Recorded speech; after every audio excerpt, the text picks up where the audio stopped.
Hello everybody, and welcome to the Season 3 premiere of Rocket Lasso Live. We've got people showing up already on Twitch, already on YouTube. Can everybody tell me if the picture, the video, the audio, if everything is coming through nice and clear? Hopefully it is. It seems to be good on my end, but it's hard to tell. So who do we got hanging out? Mr. Matt Dog, Alver, V. Ruckus, MW, Tobias, Jake, Eric, Zach, David, Arpan, Mumphies, I think another Jake. I think there's a Jack and a Jake. Motion Trash, welcome. Typo, Real Pixel, Stumich, Level Bevel. Man, we got so many people. Look at all these names. So many people coming to say hello. I can't even say them all. And a bunch of people on YouTube as well. Jasper and Tabs, X-Vision, and something in another language I can't read. Omar, Twirl, Michelangelo, Sam, Logan, Rosalind, Chris, Hypro Inc., Ivan, Raw, Scott. Man, names just keep coming in. Hi, everybody. How is it going? I hope it is going well. It's going well over here. Things have been busy, but I am excited to get back into the regular streaming schedule.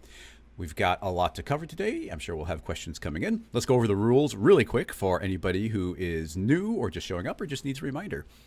I'm going to be taking questions. I will be taking them randomly from the chat, both from the Twitch chat and from the YouTube chat. I select them randomly. I just kind of scroll around and grab a link. I try and tackle most everything that I can, everything that seems practical. Certain things are just too big to tackle, and often we'll just tackle a small aspect of it. If you have a thing to reference, some sort of link, it has to be through Twitch. YouTube does not allow links, so you'd have to be on the Twitch chat. And I think there's a link to it, but in that case, you'll be able to find the Rocket Lasso Twitch easily enough. Or you can go to YouTube, and YouTube is great because you can pause, rewind, and do those differences. So there's reasons to be on one or the other depending on your style. I know a lot of people watch in the background while they're working, so choose your poison there. If you are linking to somebody's work as a reference for a question, then make sure I can see the name of the artist or studio who has created it. We have to give credit or we will not address it. But feel free to ask just like more abstracted questions, just a typed out question. And on YouTube, everybody there, I like the typed out question, so you are not at a disadvantage for typing out a question. Just make sure it's as detailed as it needs to be for me to be able to address it. And as always, it's cool to see all the amazing motion graphics work that is being made and is inspiring, but it's also really fun to tackle things that are not based off of somebody's existing motion graphics and to make something that's inspired from real life or a photo, things like that. That tends to be pretty cool as well. So to start covering a bit of news here, and also everybody start getting your links and questions together so we have things to tackle, but we have some other news to cover. First of all, it is episode 1 of Rocket Lasso Live. This is one of 3 live streams that I run. If you are supporting at Patreon, I have a bonus stream on Tuesdays and another one on Thursdays. And the goal there is to do a little bit more like R&D inside of Cinema 4D, go deeper, do experiments, things that are not... this show, I try and keep it like moving and not get too stumped on anything. On the other show, I'm willing to get stumped and really try and work through a problem and just sort of experiment and explore the space of an idea. And then the other show is trying to prep and record the tutorial of the week. So sometimes those two are related. Sometimes they switch between Tuesdays and Thursdays, depending on the way the ideas are coming. But those bonus streams are really fun, and there are people come and hang out in that as well. So if you're interested in that, you can head over to Patreon. You also get access to all the scene files we create, just covering all the basics for everybody as we come back. I see Dean's got a question in there already, so people start getting your questions in there because I can't tackle questions if we don't get them. In addition to that, the other big thing, well, a couple things. We've been working hard on plugins over here. Nothing quite ready to show yet, but when we're testing plugins, I'm actually testing in older versions of Cinema.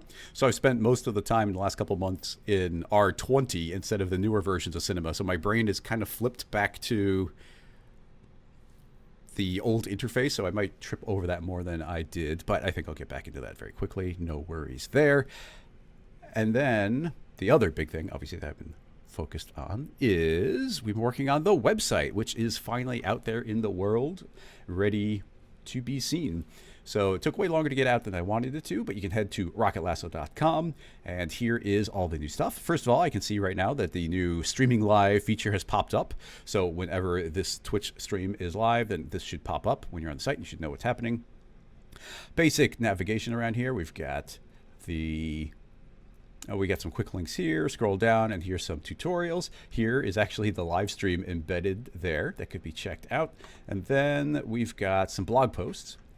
The most important part of this, I think, is the tutorial page, in which I've got all this cool search functionality here. Here are all the tutorials I've made for Rocket Lasso, and they are searchable via a bunch of different things for the categories, the levels, although there's not too many, a lot of them.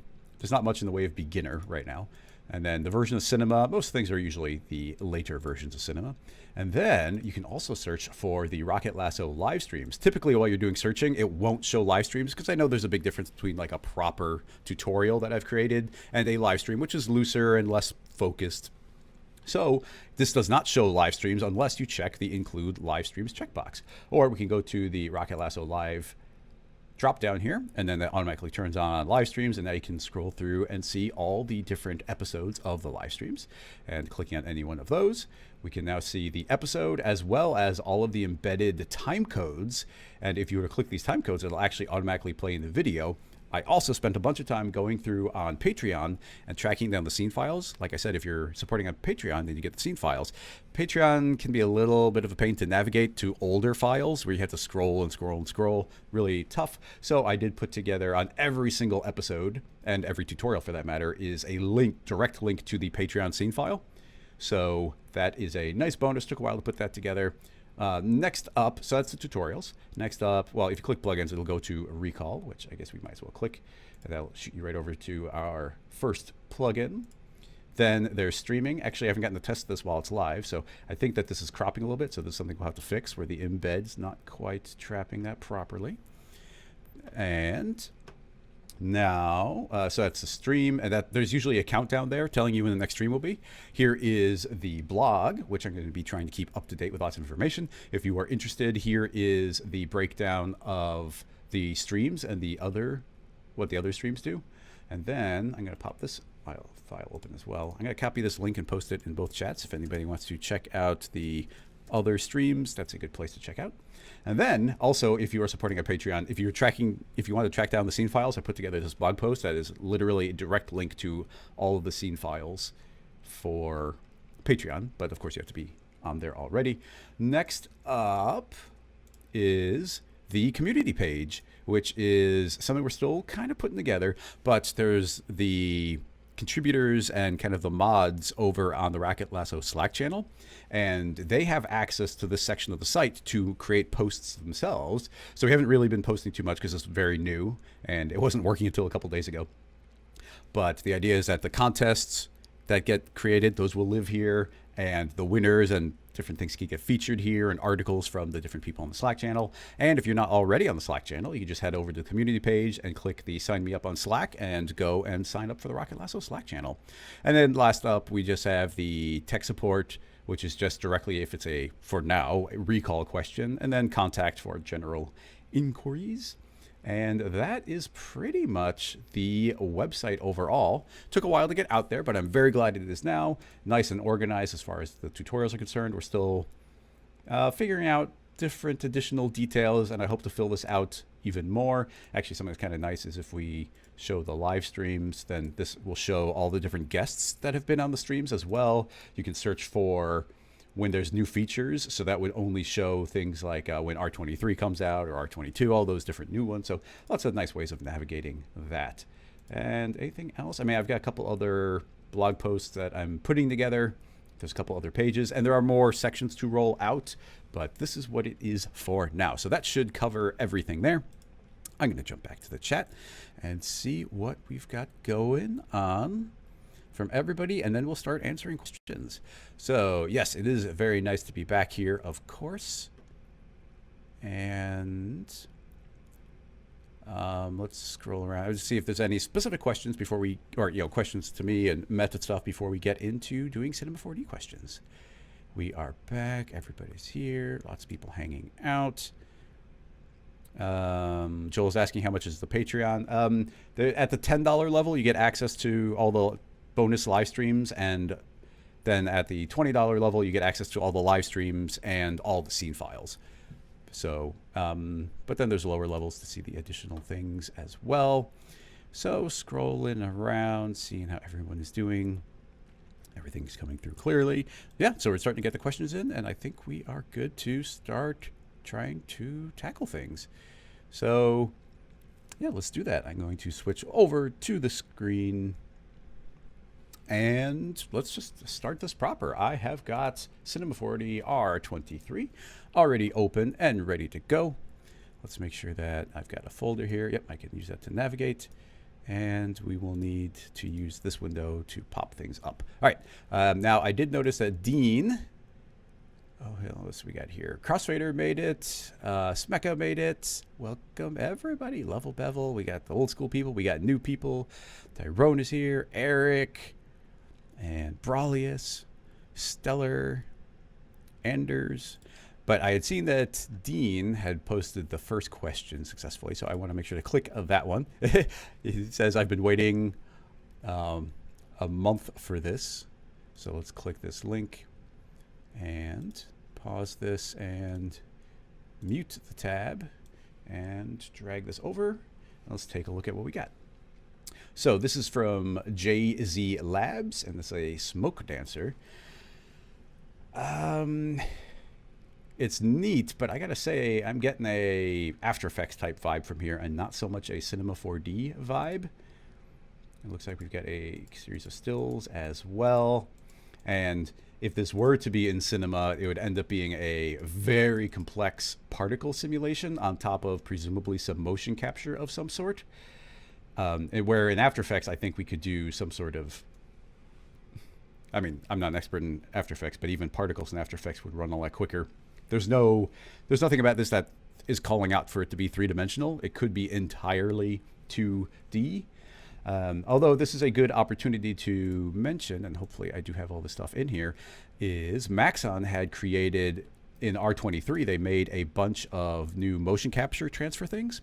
And along those lines, they included a bunch of original motion capture. So these could be dragged in, and we can see, hopefully, where is it? My display mode might be hiding joints, filter. There it is. Haha. Yeah, it was hiding it. All right. Yeah, often I hide the joints so that I can focus on a character, but there is the rig, and just by loading that in, I could play, and I see that we've got some motion going, and that, of course, we could set up to loop and do a lot of different things along those lines. However, just as a fun little detail with what we saw you post, there are some different details that we will not go very far with, but if I were to do something really straightforward, say create one of the simulate particle, a regular old cinema particle emitter, the scene file is at 30 frames per second, which means if I jump this to 30 by 30, shrink this down to an emitter size of 0, then now this should be, and let's even give it a speed of 0. So a speed of 0. This should be spitting out exactly one particle every frame. I want this to go forever, so I'll crank that up to a crazy high number for stopping the emission. And that should be now spitting out particles. If I were to make that a child of any of these objects, and we'll do it the simplest way, well, that's a little, maybe we will put a tag. So instead, how about right-clicking on the emitter, adding a, let's add a rigging constraint tag. Set that to the PSR, and now I should be able to just click on something like, say, this elbow, and now that should be stuck on the elbow. So as I hit play, that should be stuck there. Now you see we're going to be leaving this little trail behind. So it's specifically on the elbow, and it's very static, and it's some particles. We could push that further. Say if we gave this a little bit of speed and we make a lot more particles, then you can see that they will be starting to fly around as a group. And if we allow the emitter, let's just crank that up to the highest number, crank this up to the highest number, those will be emitting from everywhere, and you could end up with some fairly neat results like that. Specifically, what I would like to do is give this, leave it at 30 by 30, a speed of 0. So now there's, once again, exactly one particle per frame, But where this gets interesting is we should be able to create a tracer object, which is automatically fed the emitter because I had it selected. And by saying connect elements, it is now drawing a connection between every single one of those. And that could even, I guess they have to, yeah, it doesn't, we can't fade away from here, but these particles don't need to live forever. One thing, let's move or change the order of operations. We're getting this initial one where it's starting at 0 and jumping to its position. If we reorder this properly, we might be able to stop that frame of lag. Otherwise, we just need to make sure that the tracer is existing in the same beginning spot, I believe. So if I were to put the tracer as a child, click reset PSR, pull that out, hopefully we'll get rid of that initial line. Yeah. So now you can see we've got that line. If I tell these particles to only live for, say, 33 frames, then those should fade away. And now what's neat is having set up this very simple rig, we can do different effects on top of that. So in this case, I would be able to, let's go to simulate. We could use field forces, actually. Let's do that. Field force. And so here's a field force. It should be getting applied to everything. And by creating a solid, then this gives it a direction. You see now that these particles are flying up into the air as it goes, setting this solid, which is just a vector direction. I'm going to say, actually, I want to go -1, minus on y. And now we've essentially made a gravity. So as he runs, these individual particles are falling with gravity. That initial spot has come back where it, there's that frame. I don't know if it renders that way, but there is this frame 0 issue. You see that if I rewind to 0 and hit play, it looks fine. But once this timeline loops, there's actually going to be this pop for that first frame. I'm not sure. There's a way to fix that. I don't immediately know what I would do to fix that, but let's keep that in mind for something to watch out for. So now we actually have this drifting down, which is pretty neat by itself. And then, of course, we could layer additional things. I'm trying to think of what's the easiest way to make this loop. I haven't done this in a bit, but if we say key lock, we'd have to go to the timeline. See if I could do that. Select position, time track, after continue. Let's see if that will work. Will the character, oh, I guess I have to drag. That only applied to the one selected object.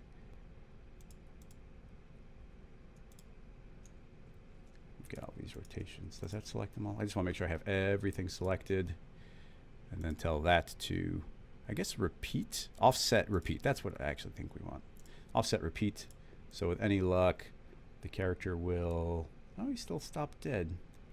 Oh, repetitions 1. Let's say, still stopping dead. What am I doing wrong there? I'm fairly confident that would be. I'm pretty confident that that should have been what I needed to do, but I'm sure I missed something. I also thought that we could just select the top bar and everything would get applied.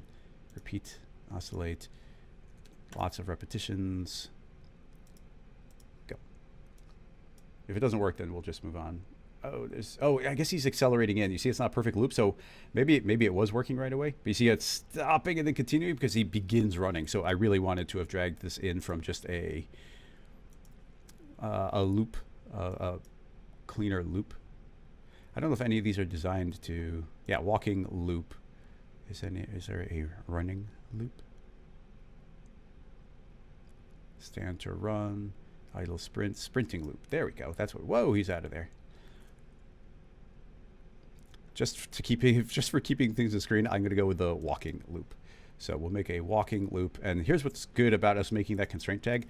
And I actually did this on purpose. I was originally going to say, hey, constraint tag, or this emitter, just make it a child of the elbow. But now I should be able to just click this and say, no, let's just once again link it to the elbow by clicking the little selection. And that can now be attached to anything. I could attach it to the wrist. And now that should be attached to the wrist instead.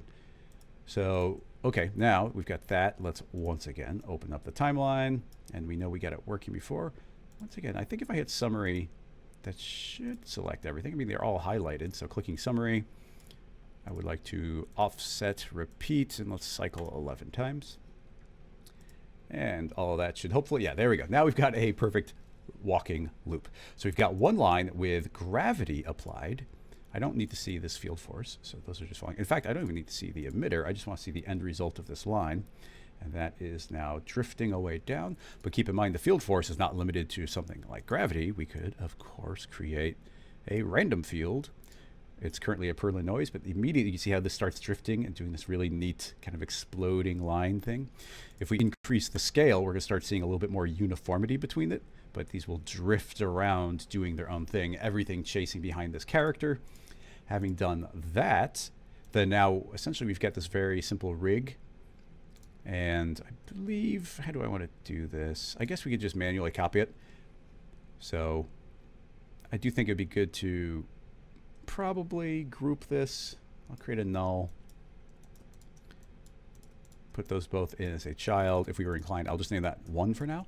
But creating a copy, set that to 2. Select this constraint tag, and again, link it to some other object. I'll do that again. We'll just make a few of these. 3, 4, link to, let's do the foot and the foot, and we'll put one last one on the head. 5, link to, yeah, we'll do the head. All right, so we'll still get that little blip right there, but now we should have 5 different tendrils, each doing their own thing, and their motion will be entirely driven. Let's add some more time here. There we go, nice. So their motion is entirely driven by the way the emitters are behaving and the field force, which is nice. We can increase the speed. We could add an animation speed on top of that. Like I said, if we shrink this back to 100, those become very individual. So they become very tiny. You see how they drift apart individually. Something I definitely like doing is making 2 random fields. And with 2 of them, I'll rename this one large and name this one small. And I love when you're building this type of field setup. Drop this to 444 so that it stays in frame. Inside of field force, add the large field and add it on top. That'll be normal, and add. So the large one, we'll scale that way up. So now we've got a large one, which is giving us uniformity between them, and then a small one, which is giving these tiny little micro changes to it. And so with those 2 things combined, you can get some pretty nice results. Something else that's nice with using the tracer is you can tell the tracer to interpret things. So I'll select these tracers. We can interpret the type. Currently it's set to linear. But I could say, hey, I want that to be a B-spline, and B-spline is the smoothest of all the spline types. And if we give this intermediate points, in this case, we'll do uniform. This will have a certain number of subdivisions. We don't need much. You can see right here, this is none. And as soon as I add even 1, you see we're going to start getting a little bit of curvature. It's smoothing these out that little bit, just so you don't get those harsh angles. And it's just smoothing out between them. So now we see these individual lines, each doing their own thing. And I know this isn't exactly answering the question, but hopefully it's showing off a little bit of the new stuff that we have inside of R23 and a rig to give you these nice tracing lines and have them affected by all the forces that you could want. And even this, everything's additive. So if I take this solid, add it on top, say I want to add, now we've got the large effect, the small effect, and gravity on top of it, or once again, that could go positive, and now they'll be drifting upward. Layering these things up, you can see how it can get really interesting really quickly. And if you want those to live for a really long time, these emitters could just have a longer lifetime. So if I say 111, that will live for about 3 times as long. It'll keep on drifting even further. You can see it'll get a little bit crazy if you leave it too long, but that could be an effect you're going for. So I think that's kind of neat. I will give this scene file a save. That's the walking loop. These scene files will be available on Patreon. So give that a shout out. Episode 1, scene files.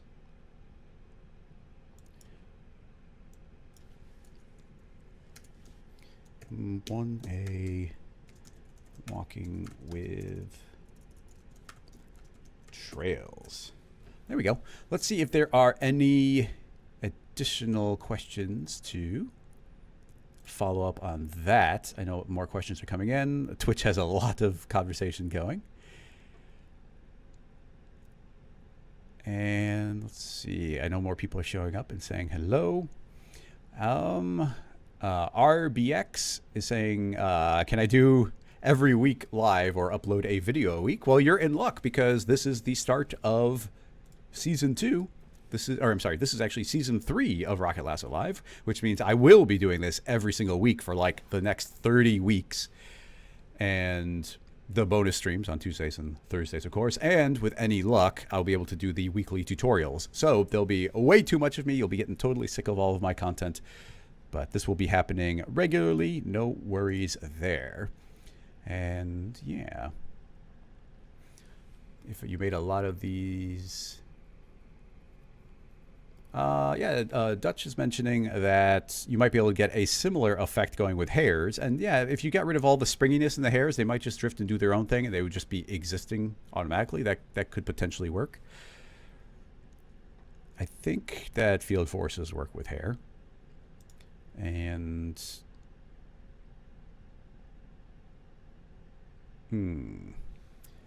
let's see, there's a question on you, and I tend to like to alternate questions between YouTube and Twitch, and RBX had a question about being able to create a necklace on a character, and they are correct in saying it sounds simple, but it's not simple. Unfortunately, it is not a trivial thing to try and put together.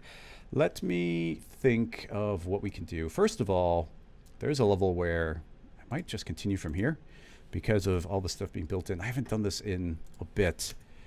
However, let's see if I could do a quick motion transfer. So if I go up, Cinema has a male puppet set up, which is a T-posed rig, which gives us a mesh to work from to try and do something dynamic. And if I take this motion transfer and drag in this walking loop, then now this character, and you see how simple it was just to do that. I wasn't even thinking about it, but now we have a walking character. And actually, I think there's even that.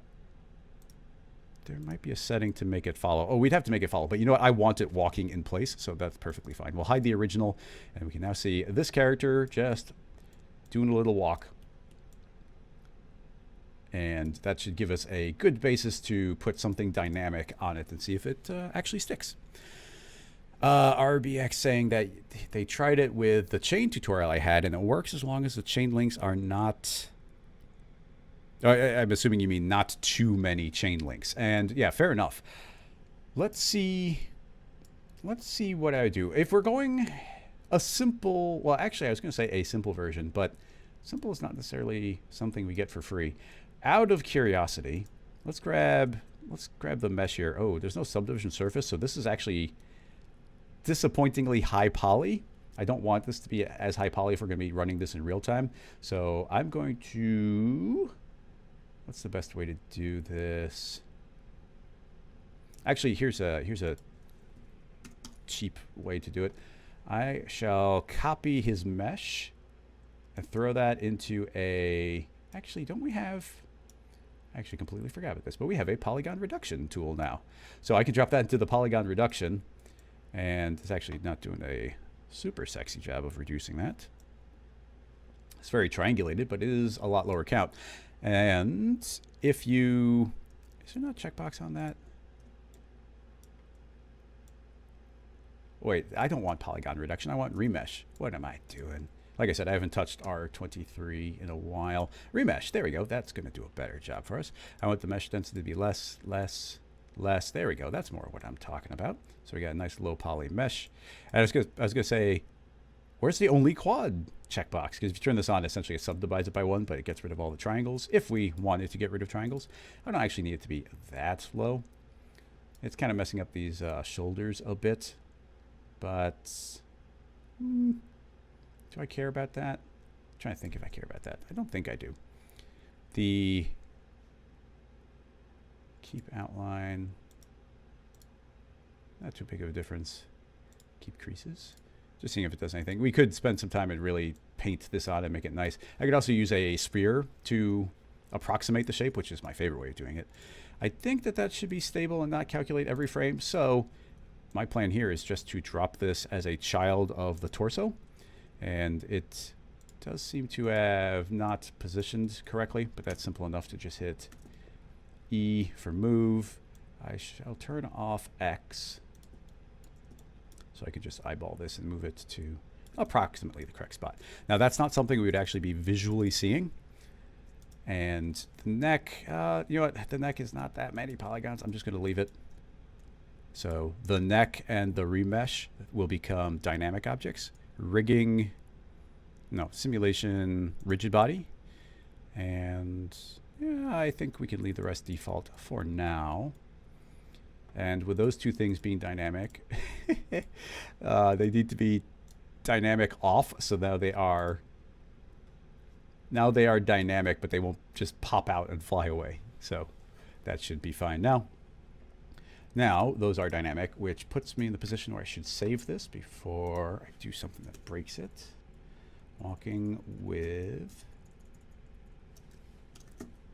next.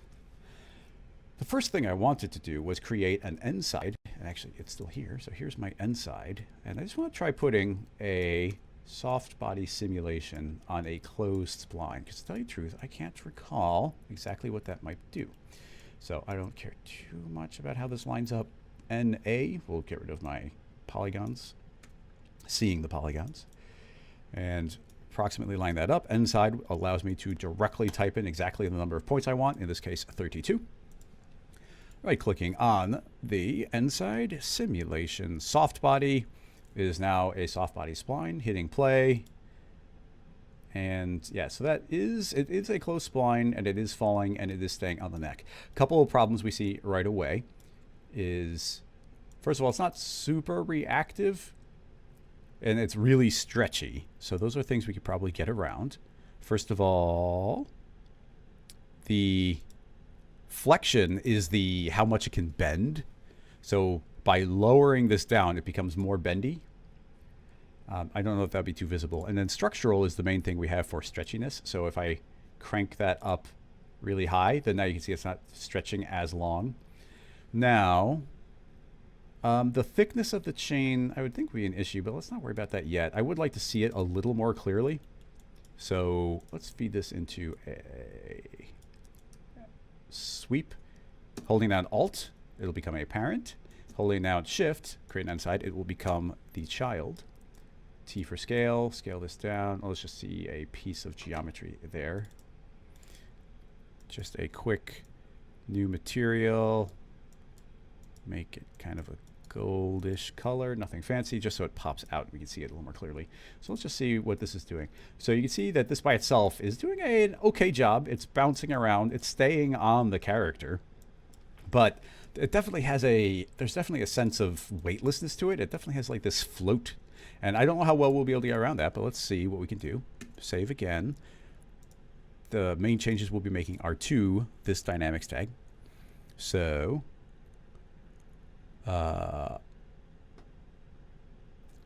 let's increase the gravity for now. And actually, first of all, I'm going to turn off this damping. Damping drains the energy out from the simulation. I just want to see if that has a variable here. No, I mean, well, yeah, I mean, it's going to be bouncier now. I'm not against that. And then let's increase, well, we could just increase gravity. We could increase the time scale. To start out with, I will just increase the gravity. And you see that this gravity is now strong enough that it, at some point anyway, was able to yank it through the neck. The main thing to think here would be going to expert and increasing our steps per frame, which should make this twice as unlikely to actually slip through. So yeah, that's hopping, but it is sliding around an awful lot. Honestly, when it comes to splines, I don't think that bounce and friction, frictions might mean something, but let's get rid of all the bounce and all the friction, if that would be a variable. See, visually it doesn't really look different. And can I hide? Yeah, there. hit those splines. So, I mean, that's working. I don't know. It's working surprisingly well on one level, but on the other level, it's doing these little hops. The next thing I'll try is under dynamics, under general. Let's try increasing, actually reset the gravity back to the default. And I'm going to try increasing the time scale. So it's now calculating twice as fast, which is okay. Let's try increasing that again. 300 times speed. So gravity should take over 300 times faster. Yeah, I gotta say it's not.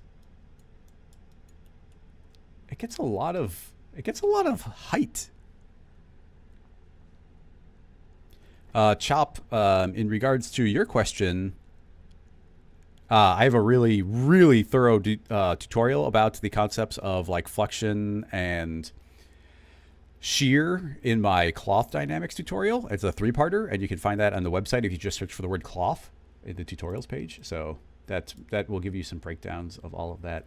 I'm trying to think. I don't want to just lock this down, but why is it so floaty? Just to be sure, I'm going to. Oh wait. Oh, okay. Now I feel silly. Why is the torso is not moving? It's just staying in place. No wonder it kind of was floating. Why is it not traveling with the rest of the body? It's a child. Oh, I know what I did here. I haven't really worked with these mannequins very much. What is happening is, oh, looks like it made a change to the state of the neck at not 0, and it now is permanently deformed it. Not necessarily a big problem. But in any case, this torso is not mechanically bound. It's not like a child of the skeleton. It is bound to it. It's got a tag that is locking it to it. So by making this a child of it, that's not actually doing anything. Now, the first thing I'll try is let's just make the torso dynamic, and we'll see if it is too slow to calculate. It's not, okay, it's not the fastest, but it's running okay. So let's try that for now. I'll just hide this. If we need to, we'll just make that a child of the skeleton. So now it's actually seeing this mesh. And you can already see it's working significantly better. It is actually staying relatively stuck to the body. It does still have this little hop to it, but that is what the body's doing. I'm trying to think of what properties you would give it to perhaps prevent that a little. If we gave this some damping, then it would be not caring about shooting up too high, but I think it would also be slower to fall.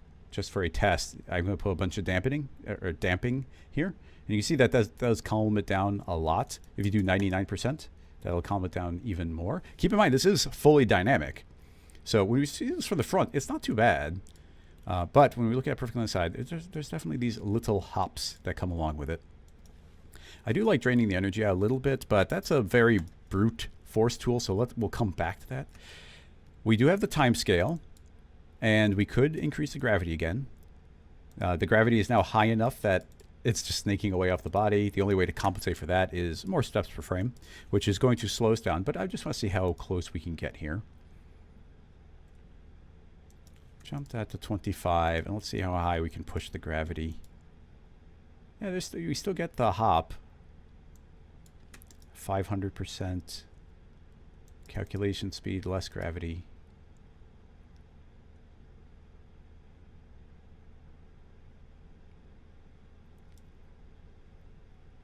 And then, once again, I don't think friction is actually a variable when it comes to these, but for the experiment, put a lot of friction. You see, yeah, a lot of friction doesn't really seem to give us any sort of a difference. Now, we could lock this kind of in place so that that back part couldn't move, and I'll just show you a really, really quick, these dynamics broke that inside, so I can copy and paste. And actually, yeah, copy and pasting seems to bring it back to life, so we'll just do that. So that's back to the original. If I hit save and then play, no, does it? No, it does jump back to that. So yeah, the state of these dynamics broke at some point, and it's going to remember that no matter what I do. I will attempt to clear initial state and say set. No, see, even if I hit set initial state, it's like, no, I've already got a state here. Not the biggest deal. because I just need to create an inside and recreate it. Yoop. And 32 was the magic number. Actually, if I duplicate this onto that, I wouldn't be surprised if it actually transfers the problem over to it. Yeah, it does. Well, dang it. I mean, it's still... Yeah, that's just a thing with dynamics. We didn't put a recall tag on it. This is just something that happens when you... And I didn't think I did, but if you make a change at not the time of 0, you can essentially bake in the dynamics. And there's nothing that we can do about that. Even at the time of 0, that is what it thinks, and it's baked into the tag, not even the end side. I wonder if I change the point count, if that would force it, because it no longer matches. It still pops, but at least it's not flying away. Well, let's just keep going with that.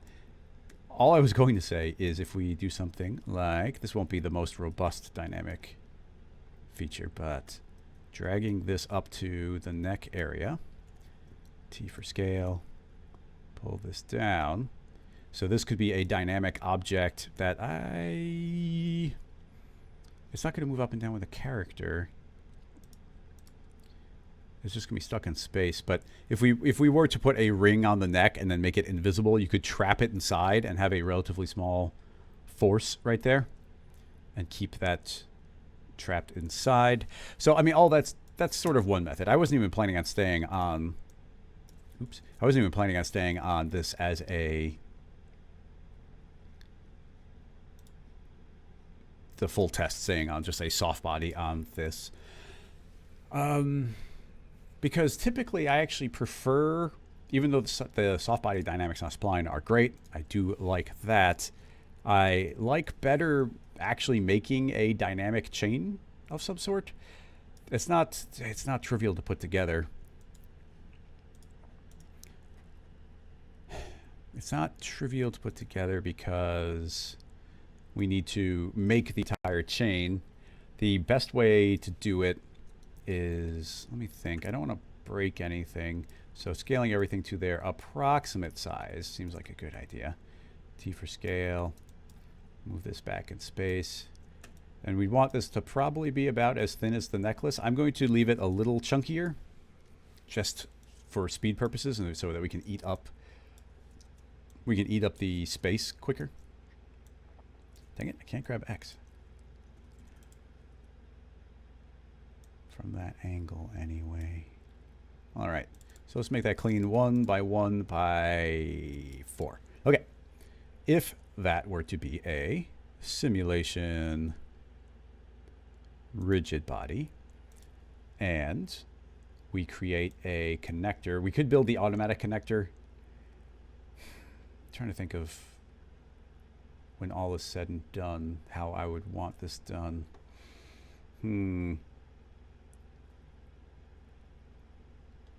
One moment.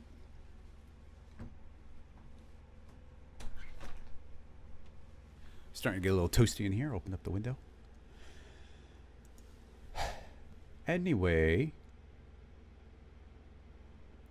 I want to build a connector chain. That is the goal. So, connector inside of there. I would like a is there ball and socket? I think ball and socket is what I want.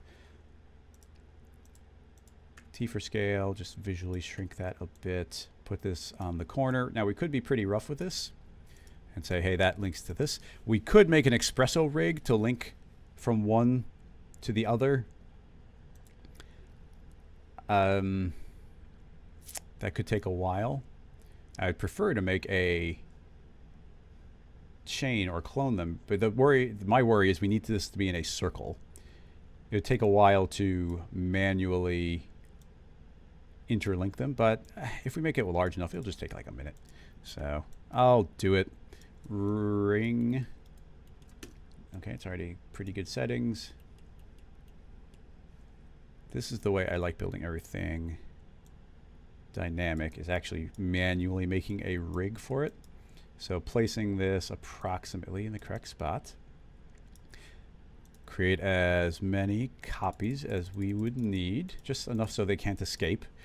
So if I do 16, there's a little bit of space in between them, but that is fine. We now have to manually interlink 16 different ones. There really isn't too much of a way around that. Save this as the next iteration of the scene file. And let's just tackle it. We won't make the espresso, we'll do it the manual way. So 0 connects to 1. And because I loaded that one in, we only ever have to connect the next one. But we do have to connect the next one. And if we mess up, we will be able to visually see what we messed up. So I need to always select the next connector and then drag in the next cube. The next connector, the next cube. So nothing to do but to do it. Not so bad. Of course, it's highly likely you'd want to increase your resolution here. And then you'd have to manually link all of these again or shrink each of them. You could actually build pretty robust rigs, and we have done that in the past. The last one, very important, I need to loop back to the beginning and link this in. Definitely save it to make sure that those are all indeed linked. Hit play.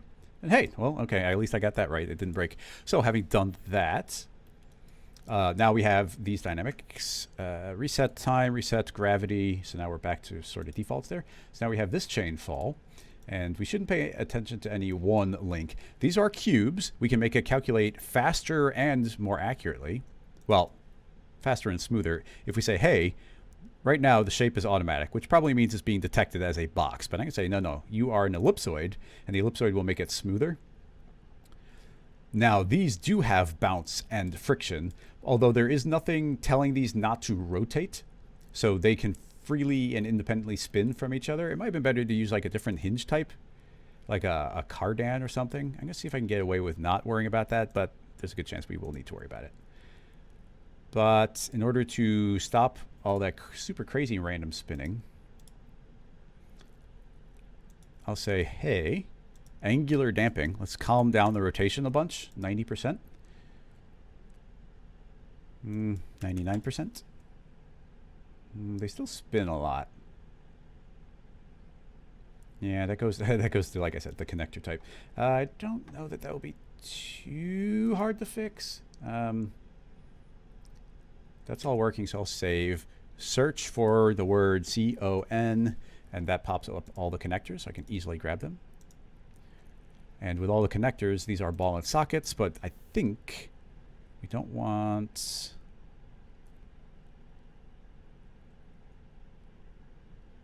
I mean, you can't do a hinge. I think it would be a cardan, but it has to be at the proper angle, which is none too trivial. This is not the angle.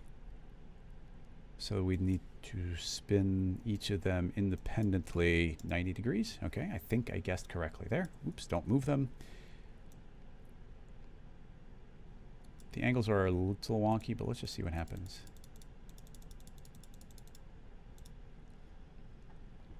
Deselect. Oh, better. Definitely better.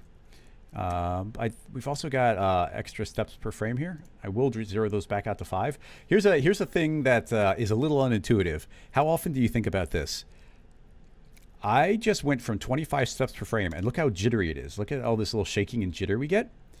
By decreasing the steps per frame, it's actually going to smooth it out, which is kind of unintuitive. But in this particular case, what is happening is if it's being really accurate, it keeps on, as the body moves, is passing through the body, and there's very little in the way of wiggle room. So it's constantly being like, no, move, over and over and over again. So by saying, no, worry about it less, then we actually get smoother results. Not more accurate, but definitely smoother results. So what's great about building a rig like this, and we need to clear out our search, is now we've got all these nice dynamic settings that we can directly interact with.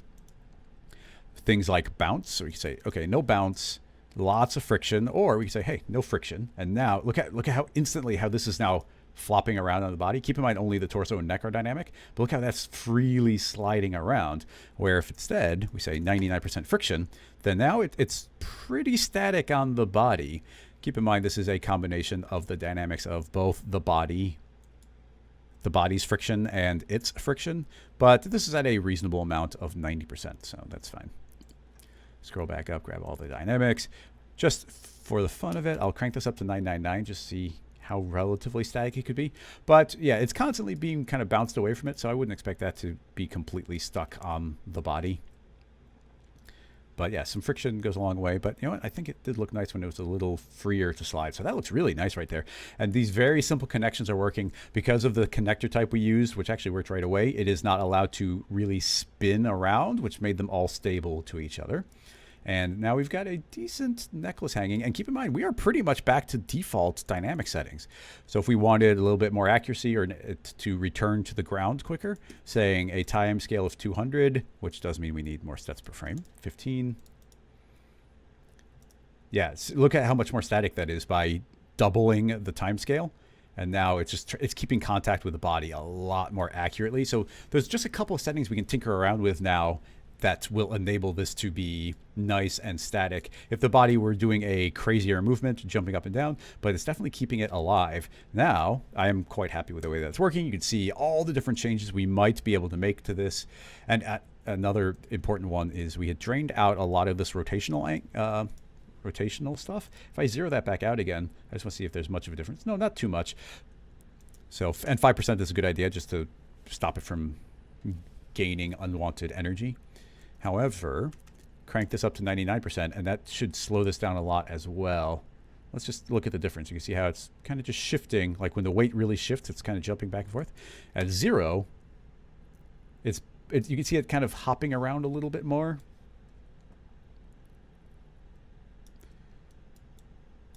So that is that's a difference between those two. Selecting all of them, I did like. Let's put some damping on, and the angular, yeah, I kind of like that looser. So that's kind of freely moving around. I think it's actually quite nice overall.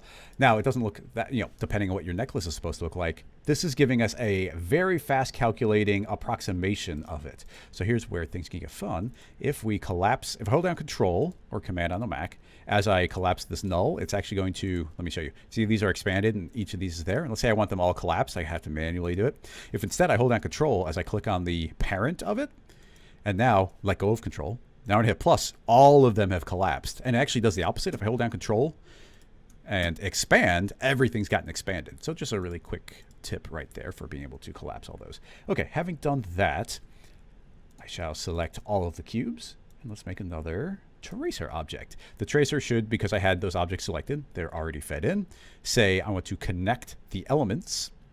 And I want it to happen afterward. And turn off vertices. Let me show you. If I hide the necklace, you can see that every single point is interconnecting. I don't want that, so don't trace vertices. Oh, I guess it might be connect all objects. Yeah, so connect all objects, don't trace vertices. And now you can see we've got this circle. I believe it's say close spline, and it'll close it. And I can also say linear. I want that to be a B-spline, and give it some uniform subdivisions, and that's going to smooth that out quite a bit. Hit play, and with any luck, now we have a spline in there so that can do whatever we want.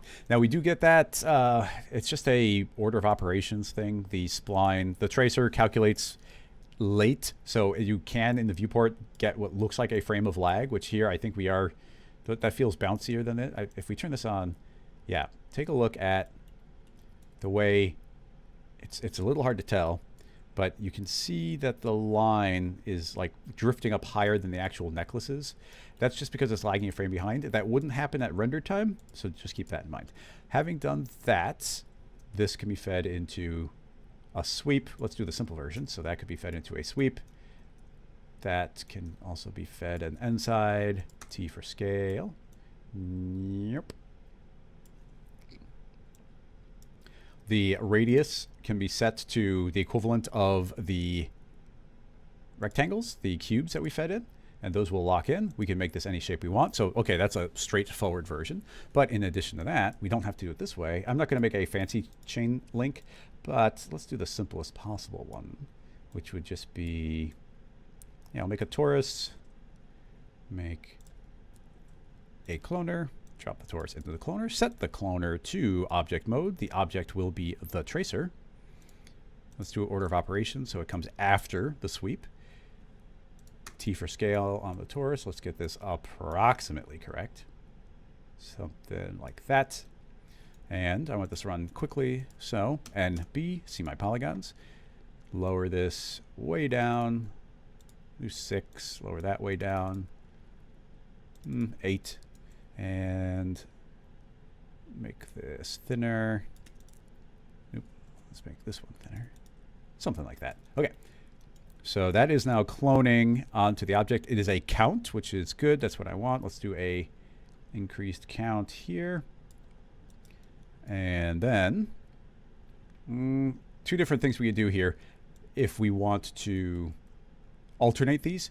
One, if I was limited in time, you could just make a duplicate of one, put it into a group, so Alt-G, or just grab the secondary one and change the orientation. So I just guessed, and it is X plus or minus, and now you can see that we have 2 different toruses, and it's just going to alternate between those 2.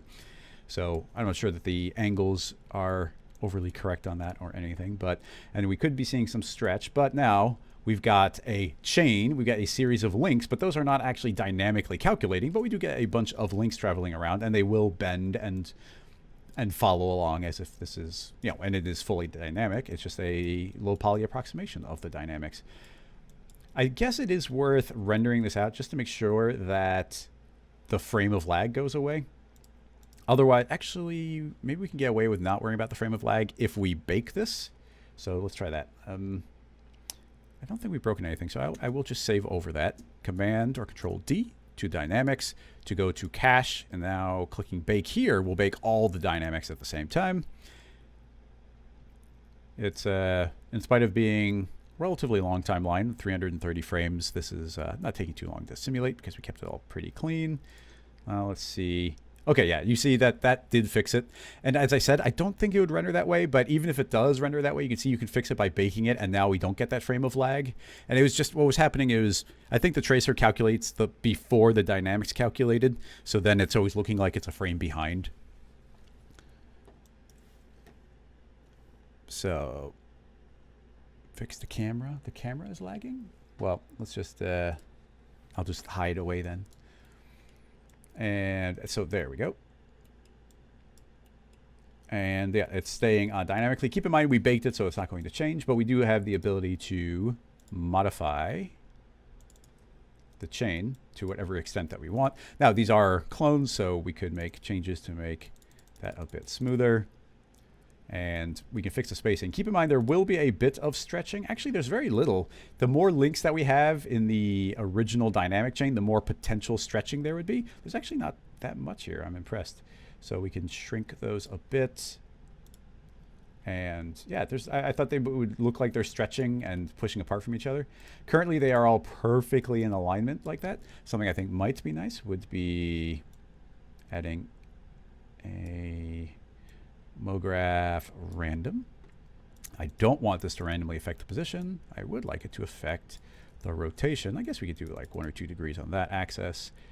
And let's do a couple degrees on that one. But the one we really want is this one. And now they can randomly rotate a bit. So keep in mind, there's no mechanical part to this. I'm just saying, hey, those have some variation that they can randomly spin.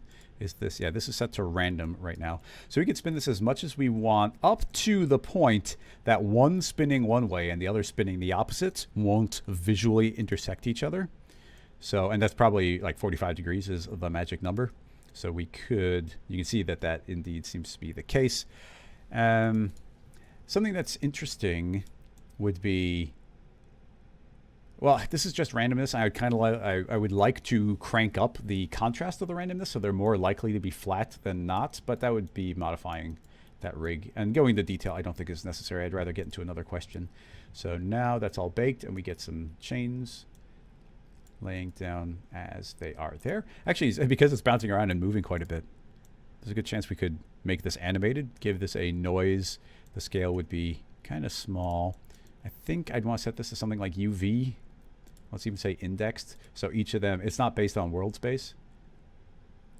And let's see. It's a tiny detail, and there's so much motion, I guess we wouldn't really see it. But if we got it right, we could actually have those individual chain links like spinning and moving around randomly. It's noise-based, so everything becomes less intense. So I'll just crank that up a bit. And now those are randomly spinning and rotating. I cranked up the noise speed a lot just to see it, but put this back to something reasonable. And now those would be randomly moving around. A silly additional detail, but something that could be done. But I think random is a good place for that. All right, that I think will wrap up this particular question, but that was fun. And I really like that we have these this dummy and those this motion capture to work from. It's nice. So we got Shlomo and Abdo, Happy Designer, Sam, Shadow. Lots of people hanging out. Hopefully that covered everything. Sorry that the camera seems to be lagging. It's hard to tell here. Looks good on my side, but let me just take a look to see. Actually, there's a bunch of lag. Not lag, but just the delay, and I can't hear. So, and if I hear it, then you'd hear it. So we won't worry about it. But I'll just do the full screen for now. All right. I'm going to get more questions. Let's see if there's follow-ups to this. Yeah, we are on Twitch too. Yeah, Zach was like, no, it's the Remesh command. Yep, that's going back to the beginning there. A big clock on the chain. I mean, you totally could attach something heavy on the end of that chain. No soft body from clones. I'm not sure how I would do a soft body from clones on that, but now we see it transitioned.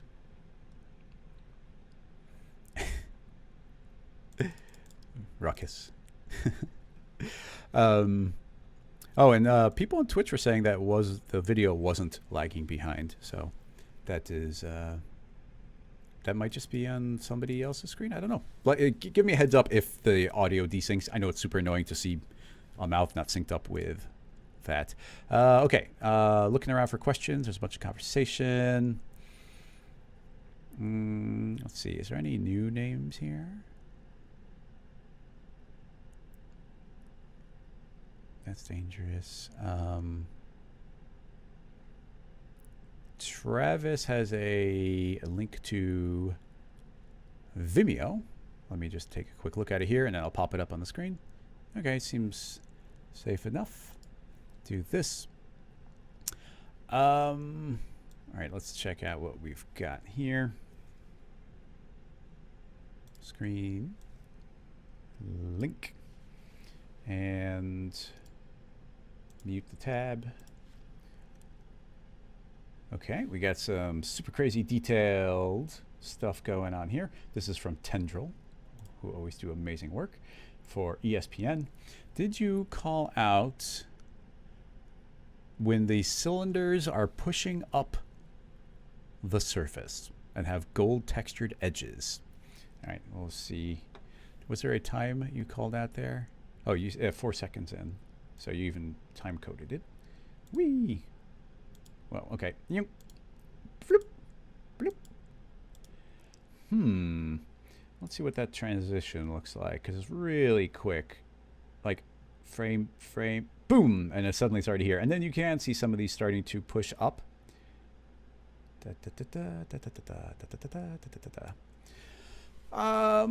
see. There's a lot of things you could do.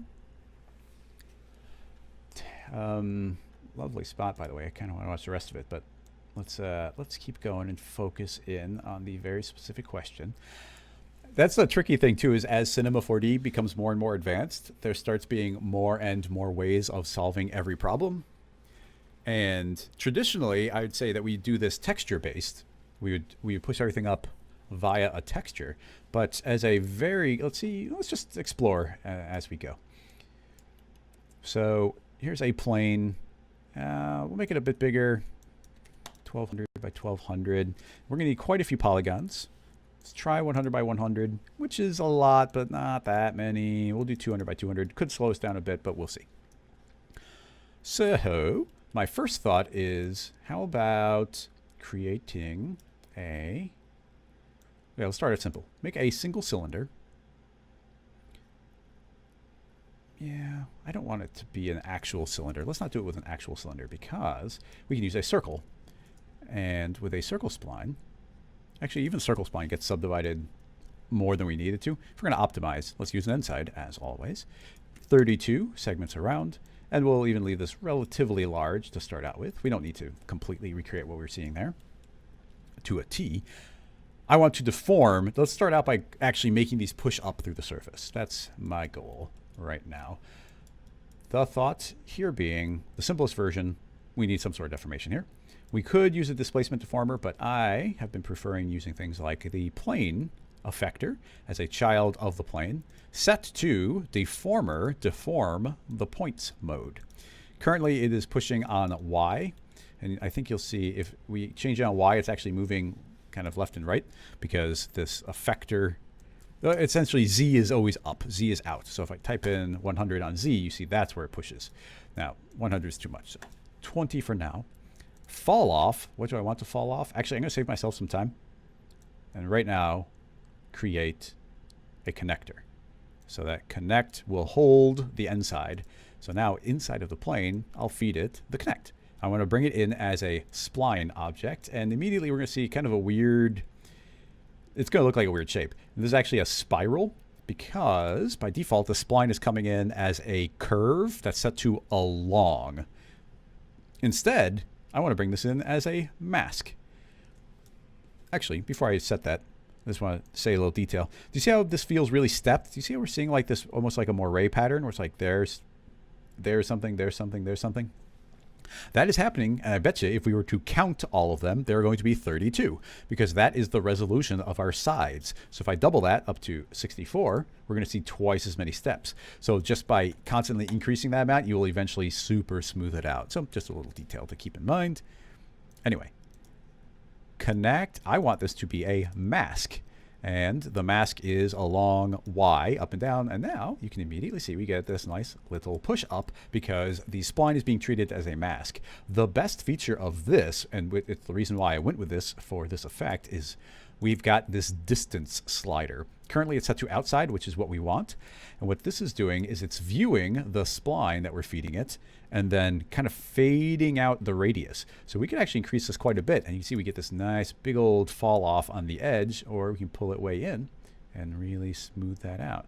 So I will give this a decent one, relatively large, because once we've done that, we could do it remapping here, but I'm going to just create a curve. So it's taking this final effect from here, and then I will taper it and watch on this curve as I sort of do an ease in, ease out. We are easing in and easing out of that shape, getting that transition. So that now has become the profile shape of the way this curve will look. And the size of it gets determined by how much I increase this distance. So we get nice and smooth or pretty sharp, but in either case, we're getting that transition.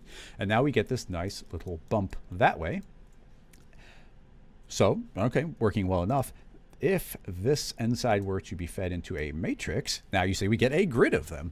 Just for fun, we'll set this to a honeycomb, which lays flat on the ground, and divide by 2. Divide by 2. Get them a little more tightly spaced. There you go. That fills it out pretty nicely. And we get an entire grid of them. And now we have a cloner set up so that whatever we want to feed through here to make them appear, that will be what does it. So in this case, how about scoot this a little bit. This one, pretty straightforward. How about a plane effector? Yeah, plane effector, which we could use control scale or position. I'm thinking, yeah, position is good. Minus, actually, there's something a little bit worrisome is the spline. Oh, the spline is a, the spline is a, oh, I hadn't thought about that. It's a spline mask, which is like infinitely projected. So no matter how I move these up or down, it's going to continue applying full power. I hadn't even thought about that. Now we could get around that by doing scale instead, a uniform scale of -1. They'll scale them down to 0, creating a fall off, and let's say a linear one. I could scale them in like this, but I think we'd want them more to push up, which, yeah, now I'm trying to think of how I would do that. I think, no, I want them uniform. Currently I was affecting this cloner as an alternative. Let's say we don't affect the cloner, so that gets deleted from the cloner. And we have this plane effector, which is where are these bumps getting applied.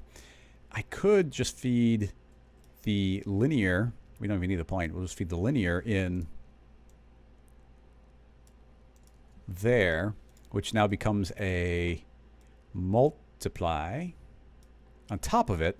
So now they'll get pulled in this way, which works. Hide the circles just so we can see the end result. This does work, but you will see that they're getting this little slow transition in. They kind of fade in from the side. That could be harder or easier to see depending on how tight we make this. But if it's really tight, you can see that they're really going to fade up like that. Kind of goes against what I was hoping to do there.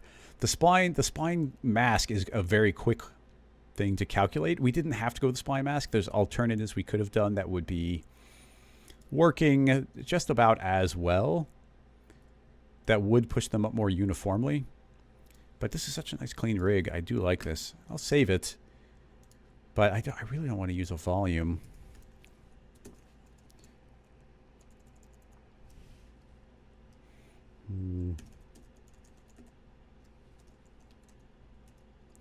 Displace bumps.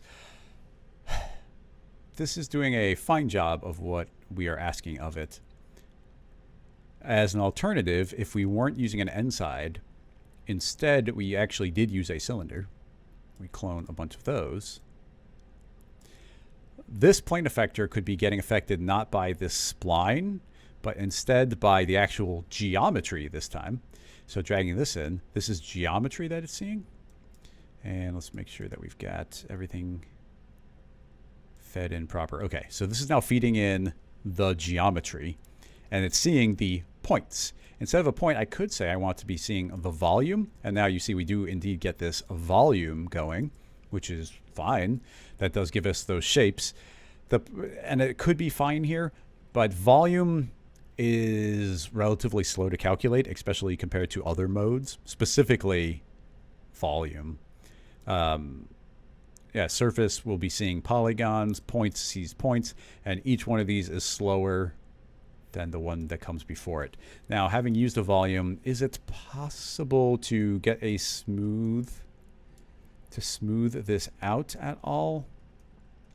Because there is no remap here. It's in the volume or it's not. And a lot of these transition, yeah, it's just full power. So how would I fade? I don't think I could fade.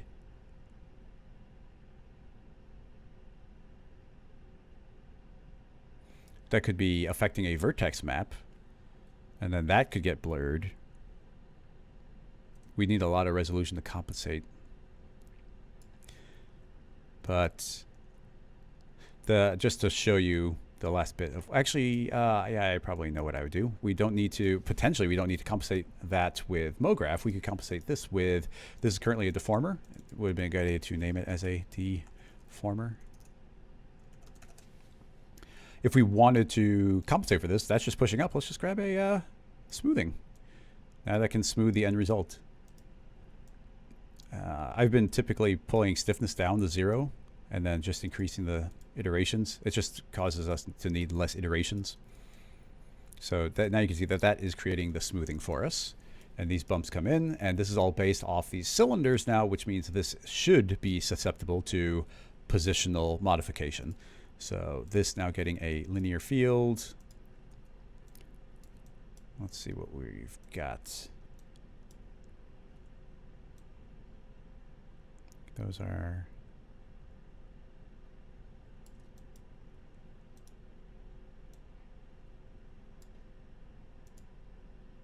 Well, first of all, let's visually push these down further. I don't want it pushed up, I want it to push down. So then when it pushes up, it doesn't need to push very far. I mean, in fact, this should probably just be like minus 20. And then the entire rig gets moved downward. So that would just barely pierce the surface. Now, you see that these are indeed moving up and down.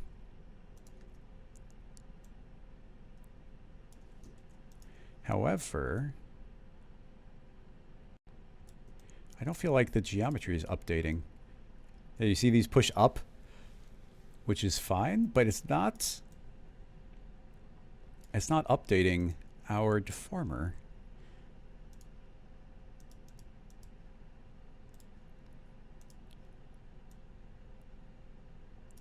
Which seems like a problem.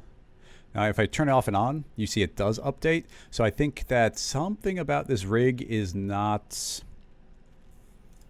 refreshing. Just for curiosity, I'll replace that with the cloner directly to see if it does acknowledge it. Yeah, okay, see now it does acknowledge it. It doesn't like the connect. I think the connect is telling Cinema that it doesn't have to refresh, but it does. So by getting rid of the connect object, big surprise there.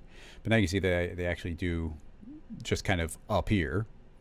So now that they do appear, it's just kind of they're on or they're off. There's no in between there.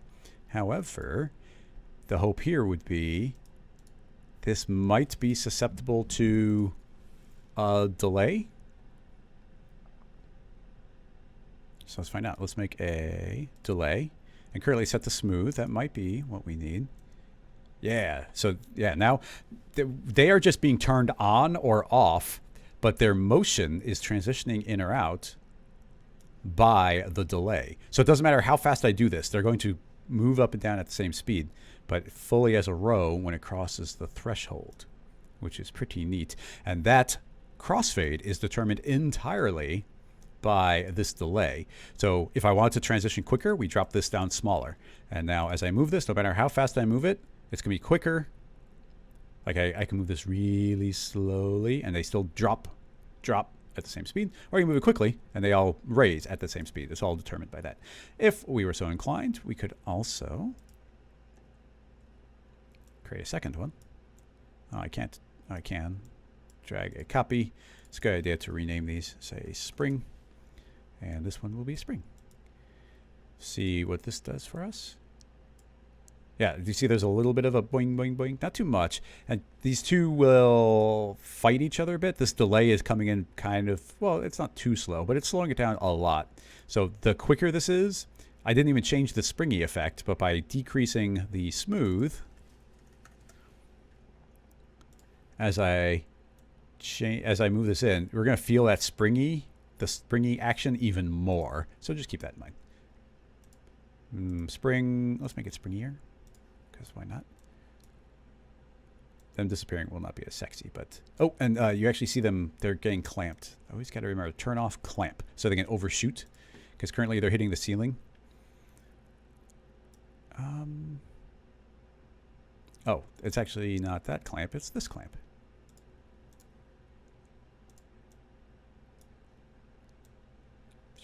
Okay, as we move up, there we go. Now they overshoot. That's what I was going for. That looks nice now.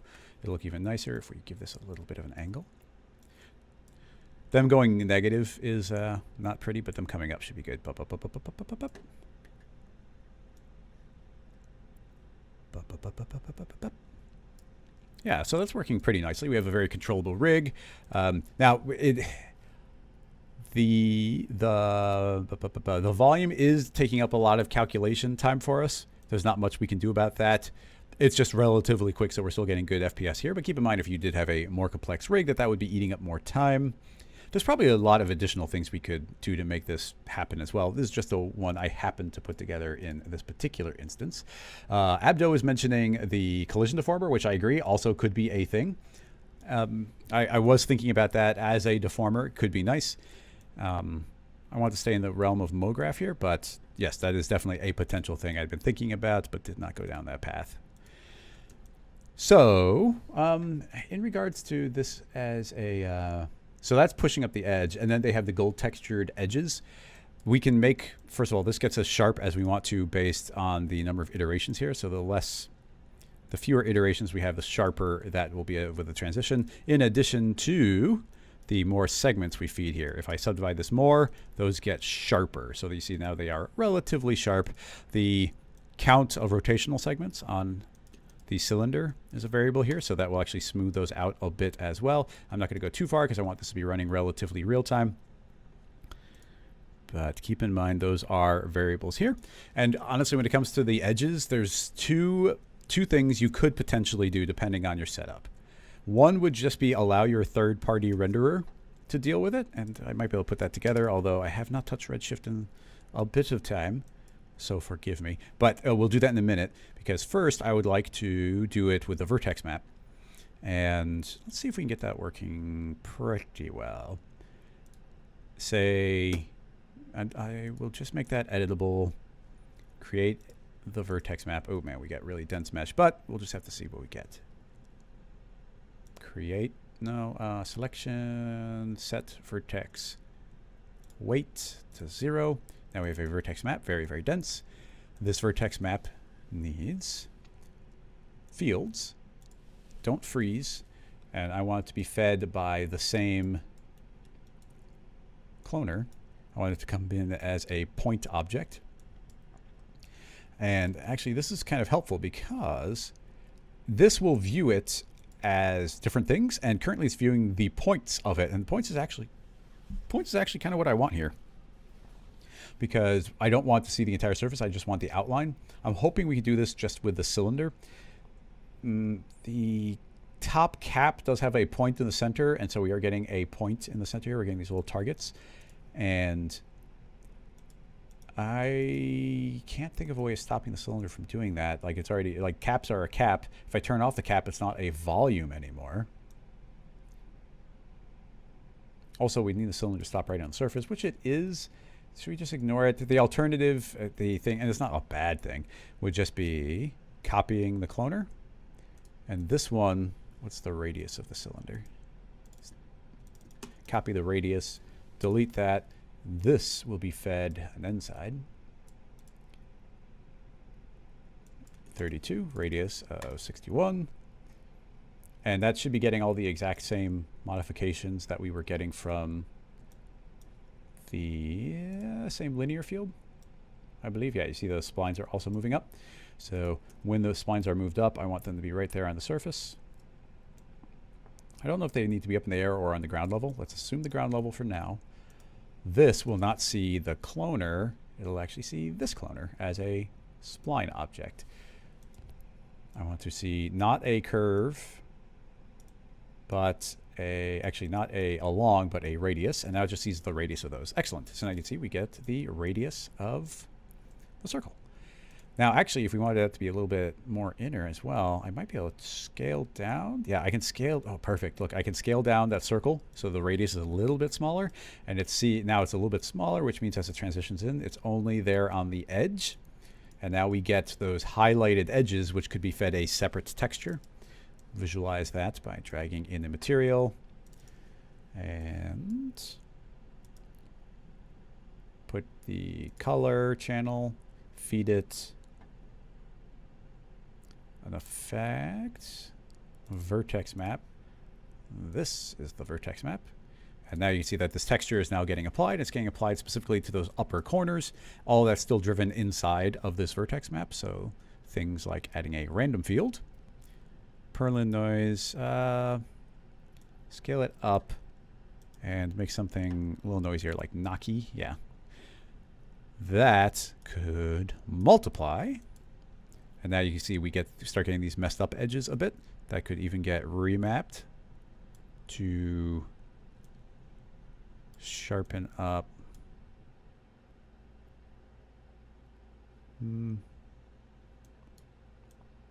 Curve, please. There we go. I can pull this up like that, and I can see that we can get like slightly more fractured edges if we want. This, of course, is limited to the resolution of the object. That could be, I mean, it's supposed to be scratchy. I'm not going to set up fancy materials right now, but let's just make that the glow And this can be a more solid dark gray. And the corners will glow by multiplying gold color. We don't need the reflectance. So you can see that those are now getting shined up via the same fall off. So with any luck, as this master linear field transitions, we have to hit play to actually see the springiness. We can actually see those fade in and out because they're only getting affected as that transition comes in. And so you get a Mograph driven version of this that way. Not to spend too much time on it, but let's try and do the 5-minute version of Redshift. So no more vertex map, which means that never need to be made editable, but no matter. And not to get fancy, let's delete that, create Redshift material, apply to the plane, Redshift light, area light,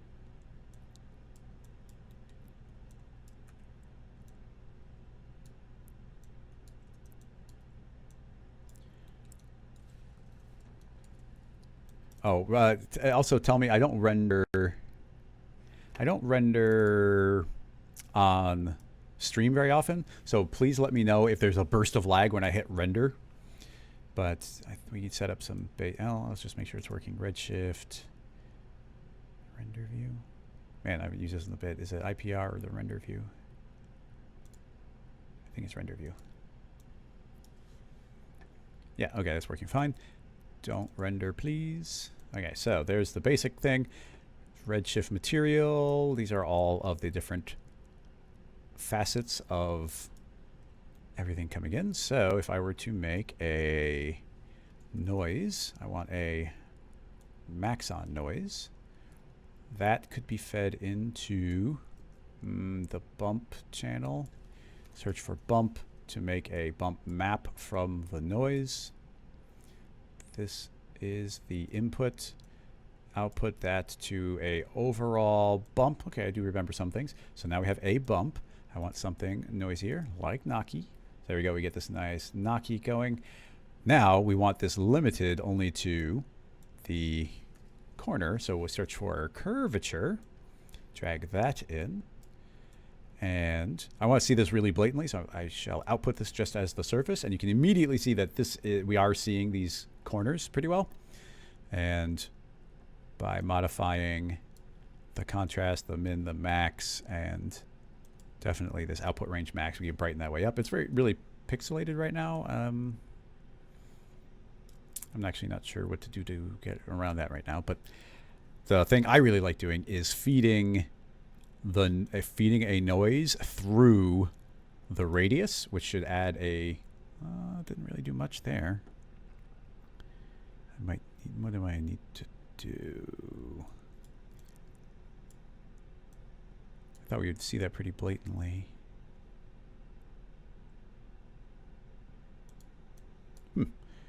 Clamp enable radius. Radius is the parameter, I thought.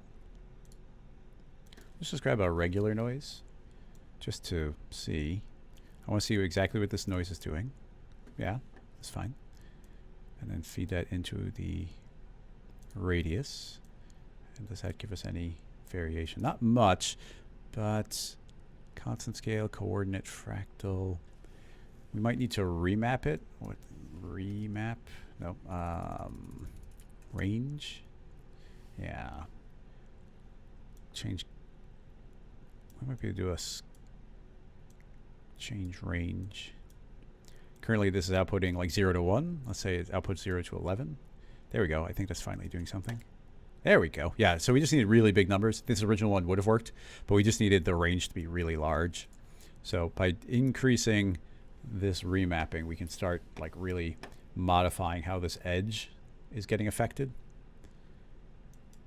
And that is the radius. Those can change like min and max. A lot of things that can modify there. So that's outputting to the surface. This is now looking like that. Searching for a layer. Grabbing a color layer.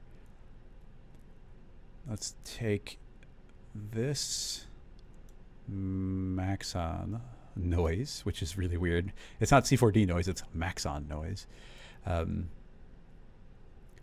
That's the base color. I guess I want it to be on color 1, and then the base color can be something separate. And this is the mask of the base color. That gets output to the final surface. And yeah, so now that's multiplying, so that's now messy corners. So that can now be output as the bump. Actually, that gets input into the bump map. That is now the bump, which isn't perfect, but hopefully we can make a messed up edge. Yeah. So crank up the power there, and now you can see that this edge is starting to get messed up. I'm going to super exaggerate it just so you can see it on the stream. So now you get that messed up corner there, and that can be retextured via that same mask. This curvature can be fed into other channels. Do we have a gradient? Oh, I think it's a ramp. Yeah, I'm remembering things. Things are coming back to me. I would like to ramp out the curvature as an input, which then turns into the diffuse color. And let's see. Let's get that dark gray going into a brighter gold color. Yeah, so it starts getting messed up there, which is looking all right. And of course, well, I mean, the roughness is a big variable here. Feeding, copying this ramp again. Grab that, reset to default. That can be fed into what I think is like one of the most important properties under reflection would be the roughness. Like how rough is it being treated?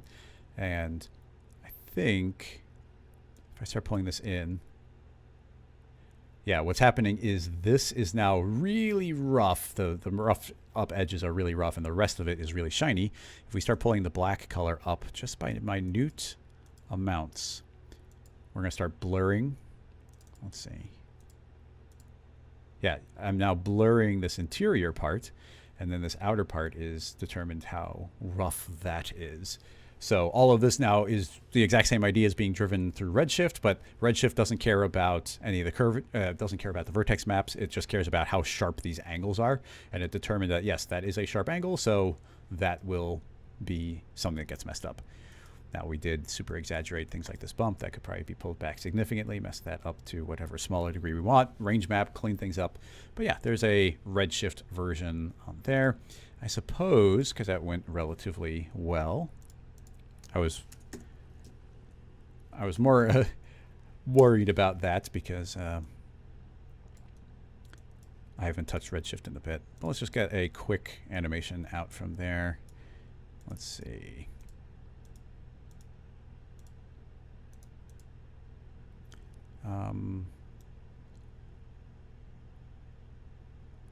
Quick shading lines, please. Oh, yeah, okay, this is the angle. So you want there to be none. Coordinate key. I'm not even going to worry about like easing in or easing out. Time is 0. At the end, we'll have traveled all the way across. Keyframe. Actually, I will worry about it. Set that to linear. Set that keyframe to linear, so it's not easing in and easing out. Let's just check what we're going to get. Plum, plum, plum, plum, plum, plum, plum, plum, plum. Okay, that's perfectly fine. It's not going to be the craziest thing. Make sure that this angle isn't visual, complete visual nonsense from the light perspective. Not great lighting, but you know what? It'll work for now. Just so it goes quick, let's do a 560 by 560 Redshift, and honestly, I'm not even going to worry about it. I'm just going to leave everything default. We just want that to get spit out quickly so we can tackle at least one more question. All frames, save, go. And because it's Redshift, I think this will go pretty quick. Yep, frame, frame, frame, frame, frame, frame, frame. Taking a little bit of time to get, okay, I was just making sure that something is happening. I'm super glad I didn't ease in and ease out because that was taking a while to do something.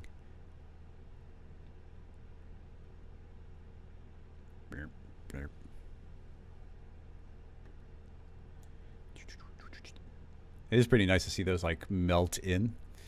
We could drive that with like a vertex map as well and different points. We could do fall offs and have, I would like to like have modified this with more noise. Right now it's very uniform. It would be nice to make it skinnier, but it's visually different than the reference, so I'm fine with that.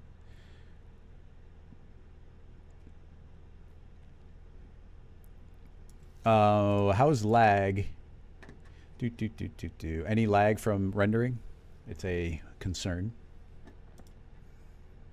I know when I've had guests on, because often guests are the ones doing more rendering than I am, and when the guest is communicating to me through Skype and they hit render, it's just like I lose all video feed from them. Oh, well, apparently people are saying it's good, so go computer, go. Okay, this is pretty much done. 2, 1, 0. Okay. Not terrible. I mean, it's not amazing, but considering how quickly we put that together, the effect is there.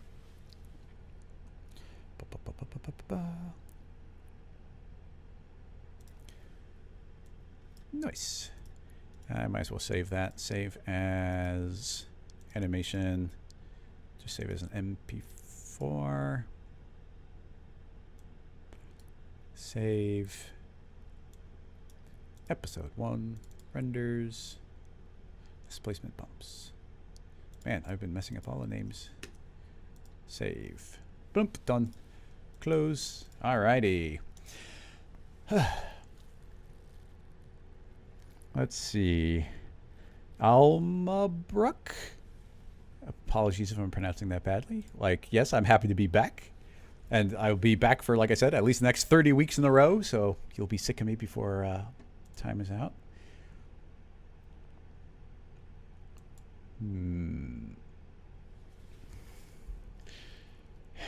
Ignacio, do you know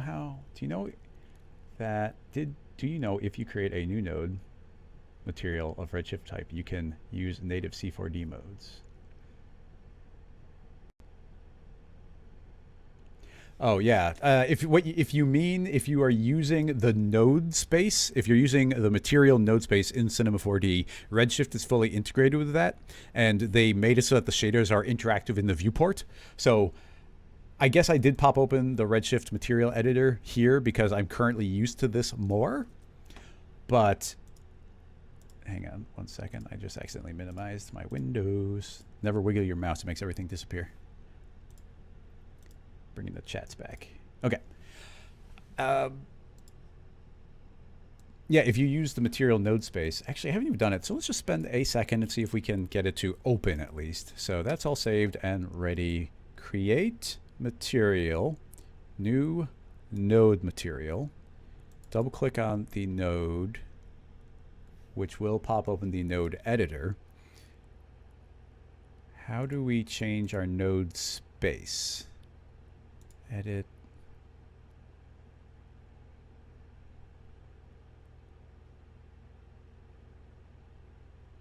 Node preferences? No. Material node space. I know it's like it's a node space. I mean, it does say node space Redshift, so maybe this is Redshift already. Oh, it maybe I didn't even know that was a thing. So yeah, look, there's a node space up here. So you have physical, and then because I have Redshift installed, it's detecting Redshift. And this should have all of the same nodes, so I can search for like curvature. And now this should be identical, functionally identical, but it's built natively in the Cinema browser, or in the Cinema interface. And while I won't spend any time doing it, if I were to apply this, and I don't know if it'll work, but let's go back to the shading mode. Yeah, there we go. Look, now this is a Redshift material that we can see in the viewport. So it's a good idea to use this editor. And I should probably just start doing it so I get used to it. Because a really bad way to go about learning something is to be like, well, I know the other one better. It's like, well, if we just force ourselves to use it. My main thing here being is, well, it's a live stream and I don't want to be stumbling over things I don't have to be while there's a bunch of people participating. But if I just start opening this up, I know I almost search for all the nodes. So if I search for ramp, there's ramp. And we could have just built the entire material this way and then get used to it that way. And then we can see it in the viewport, which is just a good thing overall. So yeah, thanks for the reminder, Ignacio. I appreciate it. And I don't know if the other renderers, how integrated they are, but obviously Redshift is a part of the Maxon family now, so they made sure to fully integrate that. Typogre, it's maybe the last two versions. It might have been integrated in R22, but I'm not sure exactly. Yeah, I think R21 is when we first got nodes, the material nodes, and R22 it was there. And essentially, if the couple of key, it just goes to like if a couple of key, what's the right way to say it? Nobody popularized it, so everybody already had their existing workflow, so there was no reason to be like, oh, there's another new way. But we should start doing it the new way.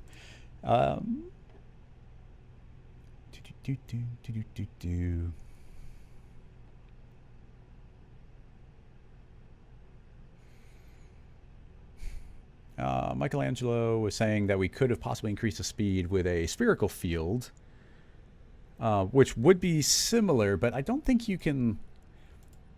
Actually, it's not going to work, but as a purely experimental thing, I just want to see that there's no way this works. I don't think in a million years this would work, but it would be really cool if you could clone a fall off and if it worked.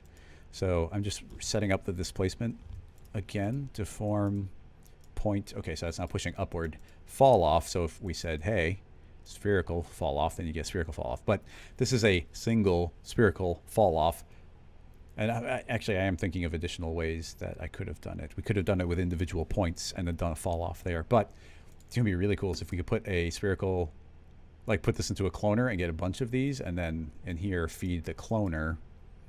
And you can see as I drag this in, it's like, oh, what is it being brought in as? And yeah, it's not, none of these are terribly useful. It is a spherical fall off, but it is possible that if we drag this in as the proper thing, if I say point, will point be seen? Maybe not.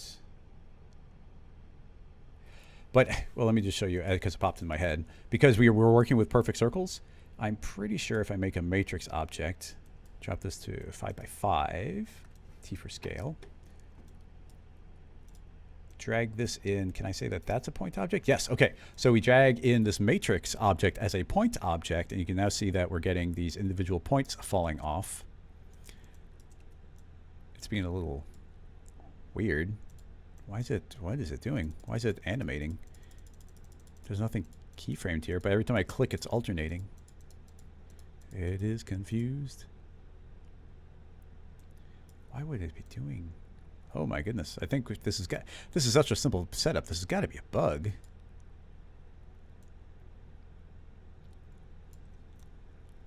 That is not, well, the matrix is being buggy there. I won't worry about that right now. But we can do, let me simplify it even more. I'm going to set this plane is going to be set to 5x5. So you can see I got a 5x5 grid. And if I drag this in as a point object, now those individual points of this object are getting translated through. So same as a matrix, exact same concept. But we can go to remapping and go to curve. And now I could drag this in however I want to. And now you can see that these are perfect spherical calculations. So just by changing this fall off and grabbing this layer, this is the radius, so we can make these circles any sides we want. And look at this. Look at that. So now look how easily we are able to make that shape. And the best part about this is if it does work. Let's go a little more. If it does work, I should be able to just deform this geometry or even just move it. So if I move it away, you see that'll fade out. Actually, that spherical fall off there is a bit of a problem. That might be breaking what we wanted it to do. But I just wanted to point out if we modify this in some way, I guess ironically we need another plane deformer. This one will be pushing negative. And I don't want this. I want a linear field. So now if, is that not updating? Oh, that's not triggering a refresh.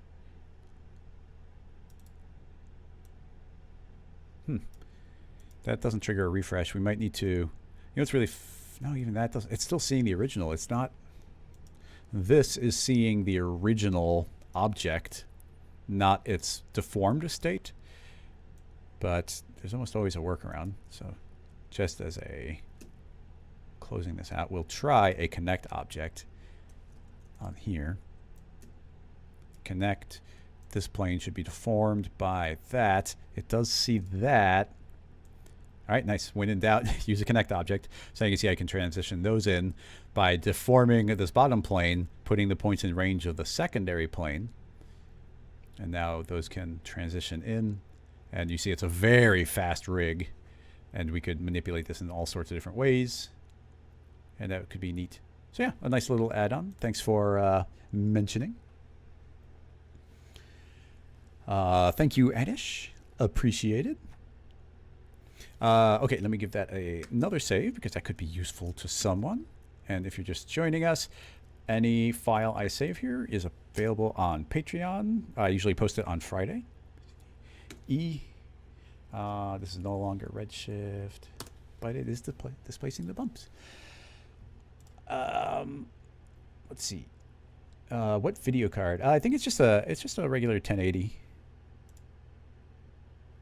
Ti, or two 1080 Ti's. So it's getting a little bit older, but it was still like really good when it was built.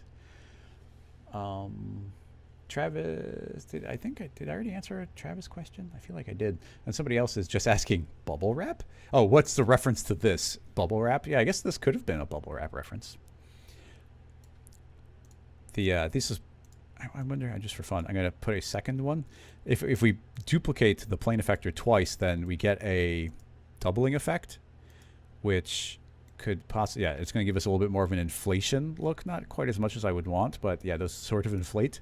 And then combine that with perhaps a bit of smoothing. I love the smoothing. So we'll smooth this out.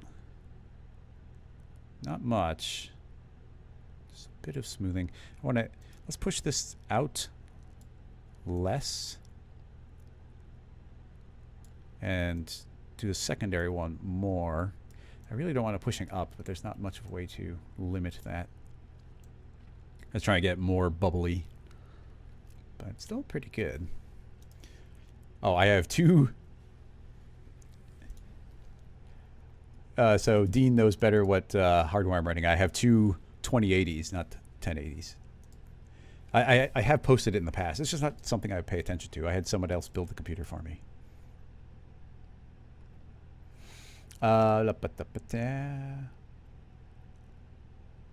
And I think that was, that was Travis posting the link to the previous question.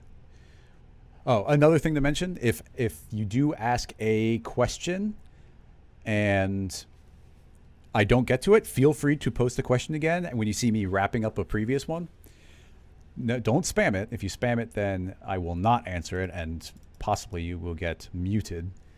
But always feel free to repost it again later because the chat keeps moving forward and I can't always scroll way back to get the question. However, going up just a bit, Gumbo Inc. had a vacuum forming question, and we always get at least 2 of these per season, so we might as well get one of them out of the way. That's really cool looking. So I'll pull this into the proper screen. Thump, thump, thump. So this is some really nice proper vacuum forming.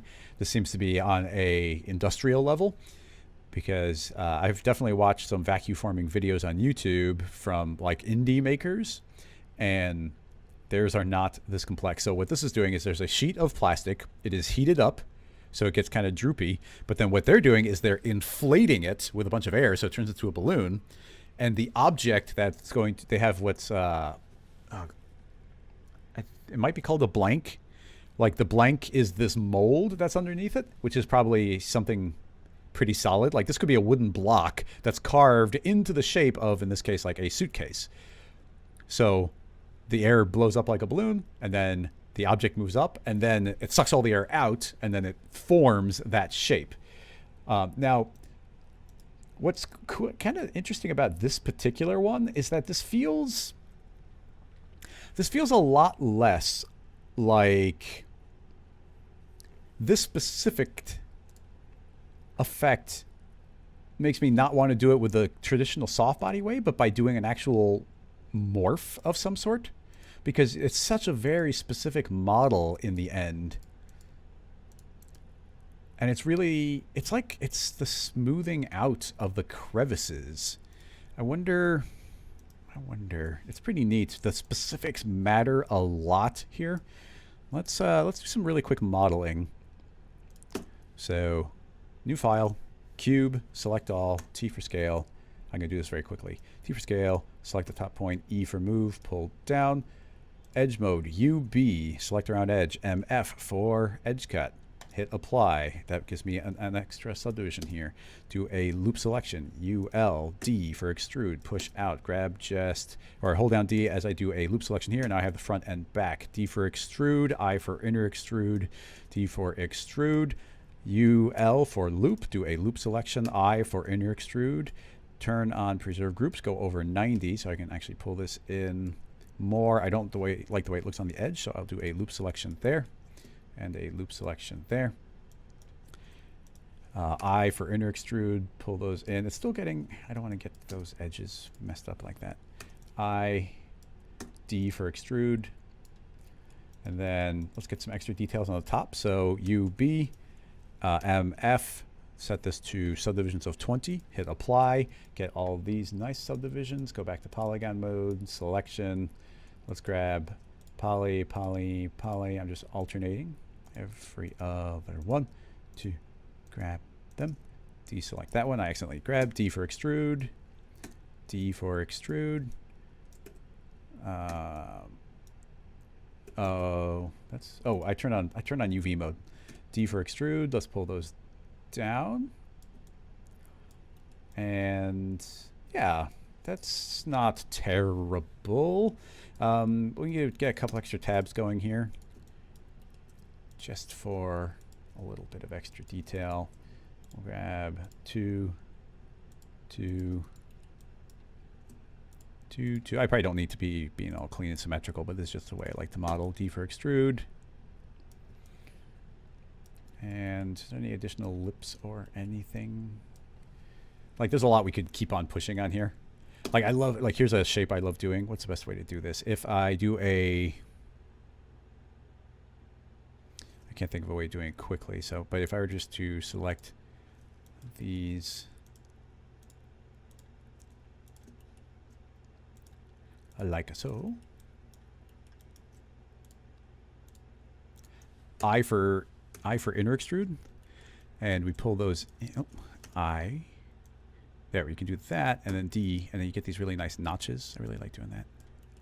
And you can even go further. We hit I, do some more. I had to go careful. D, and you pull out. You get kind of like this little buckle-looking thing, which is a nice little, like, you get a lot of detail out of not a lot of work on that. Now, one of the problems with building a model like this, I mean, it's a cool techie-looking thing really quickly. And, you know, you can always go further and further. Oh, I guess that this icon, I'm so tripped over by that polygon, this UV thing, because it looks too much like the polygon icon. But selecting all of this stuff, I for inner extrude, don't preserve groups, and we can pull those in. D, so yeah, it's just some fun, like, techie modeling, so you get these cool looking sci-fi things. I'll save that where it is, and let's see if we can use the remesher for a vacuum. How do you spell vacuum? Yeah, 2 U's. It's always like there's 2 letters, but it's 2 U's. Vacuum form. Okay. Yeah, it's really fun to put together that type of thing, but oh, there's no but. It's just fun. Now, we need to convert this into something that's very even in its mesh count, and I am curious if we can use the remesher for that. So if I use a remesh, and let's even, what happens if we increase the density? It doesn't really allow us to increase the density, but it is, keep outline. How can, see, it's trying to keep the shape, but it's not designed. It's funny because it's not a lot. It's not. Oh, that helped. Edge angle. Oh, there we go. It's not perfect, and we can't increase the poly count. It seems to be set. We can't go higher, but that is actually not terrible. Let's try to go even higher. Is that doing something? Oh, it does go higher. Haha. Okay, so now it's not going to be perfect, but this is giving us a very evened out mesh, and this is exactly what I wanted. So how high can we go? Because the technique we're doing, we just want a nice even poly count wherever we can get it. Okay, that is almost exactly what I want, so I'm quite pleased with that. So let's make a duplicate, make it editable. Oh, that's weird. It killed it. Why did it, when I made it editable, it disappeared? Oh, that one didn't. Okay, whatever. So there it is. So we get that nice mesh. I just learned something new about the remesher. It's actually a way of getting even polygons and increasing the poly count if that's what you want. So pretty cool. Now here's the first thing that's might be kind of neat about what I'm thinking is now that we've got that very even poly count everywhere, the smoothing deformer might do some interesting things to this mesh for us. Yeah, look at that. So we could, it's kind of like we can drag, this is kind of like that last step of the plastic where it could be like, and then we suddenly get that nice sharp one in the end. We could get that transition going. So that is cool. And in addition to that, I would love,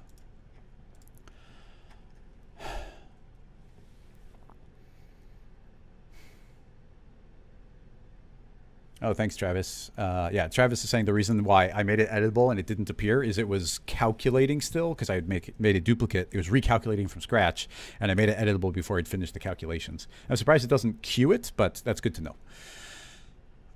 Anyway, the stiffness is going to allow us to transition into a kind of blobbed out thing into a very blobbed out thing. There's a stiffness map. Actually, I've never used a stiffness map like that. Let me think. What I want to do is get essentially the curvature. I want to get a curvature map from this, but how do I get a curvature map into a... That'd be really cool. That'd be a cool thing to exist inside of the Mograph tools for the vertex map to drag in like an occlusion setting. That'd be cool. I gotta suggest that. Quick, somebody go to Maxon and suggest in the their form to add an occlusion. Where would this live? Inside of these drop downs, we could have an occlusion, and it would be really good for vertex maps, where it's just looking at the polygons around it and if they should occlude or not. We don't have that right now, so how? What I would like to do is have certain areas fade out slower. We could do it manually. Let me maybe show you. I don't have a great way of doing this. And these, it's not going to be very good at finding edges because it's so organic now.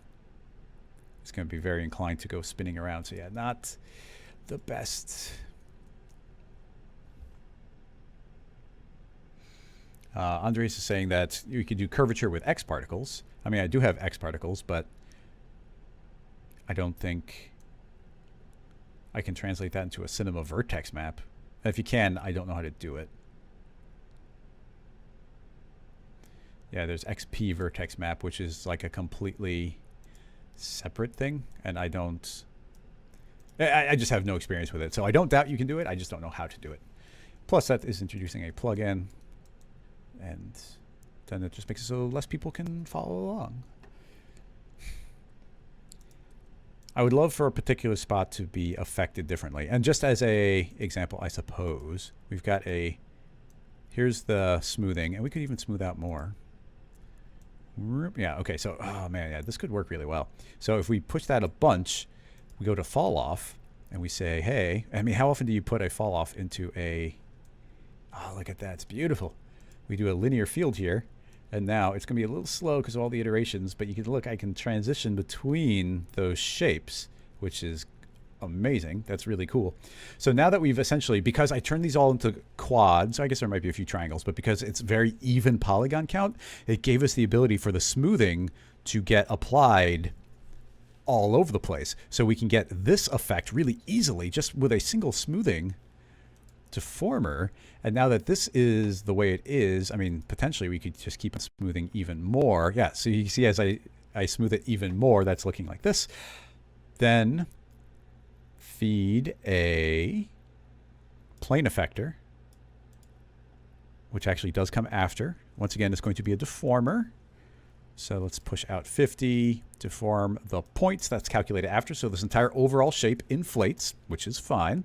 And then honestly, we will need another smoothing afterward because that's going to be a little bit rough. So after that happens, I can put this, and you can see that a few iterations will go a long way as far as calming those down. I should have turned on quads for our original subdivision because there are some triangles, and these little pinchy areas are going to be causing this extra detail. I'm just not going to worry about that. And actually, this whole thing could probably put in a volume after the fact. But let's just... I think we've got everything we need right here to get a basic version of this going. We could do the initial inflation. I'm not super worried about that part. I just want to get the transition from the inflated state to the final object. So for the most part, I think a lot of that just has to do with keyframing this effector. I'm going to make everything linear. Command D.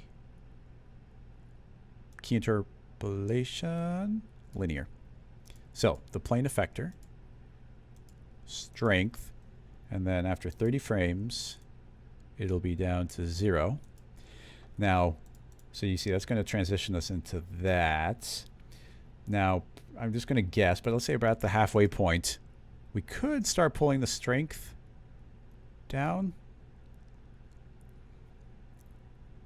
Should we do strength? We could do strength, we could do stiffness, or we could start dropping iteration counts.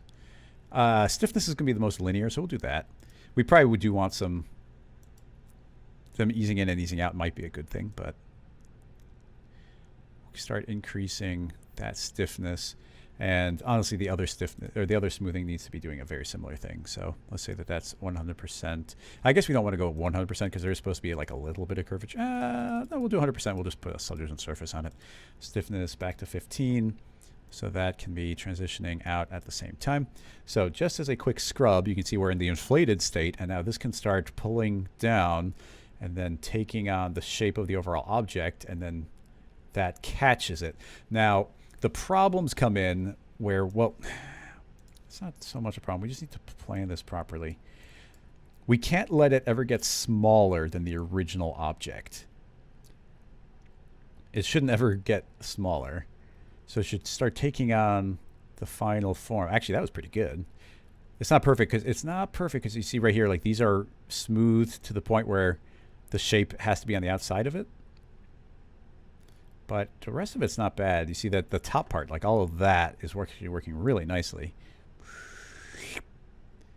I'm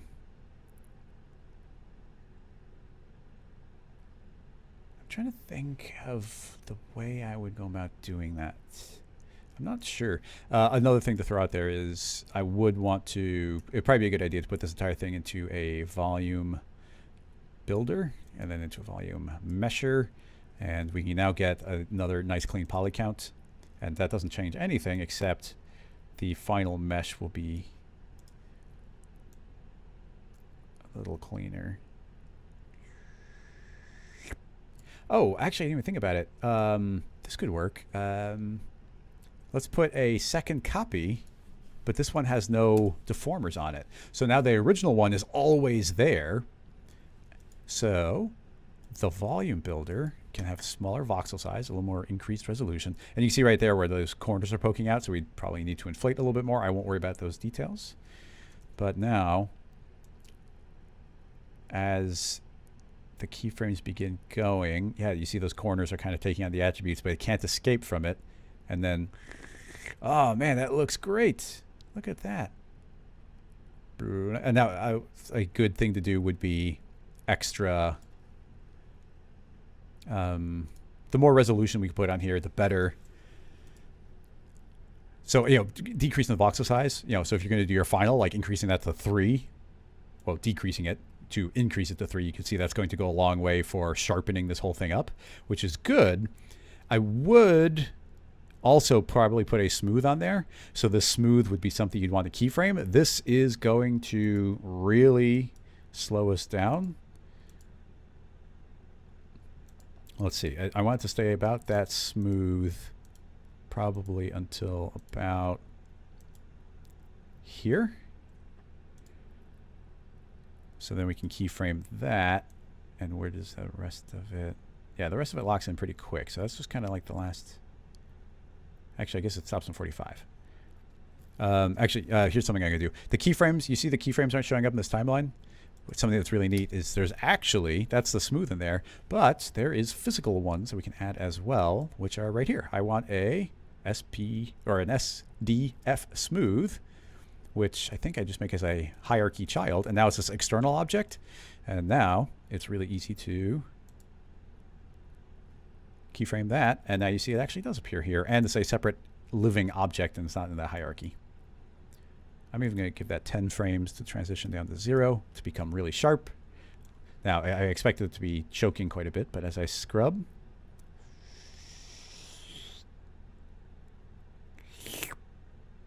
and then boom, we get to our final object that gets all the detail in the end.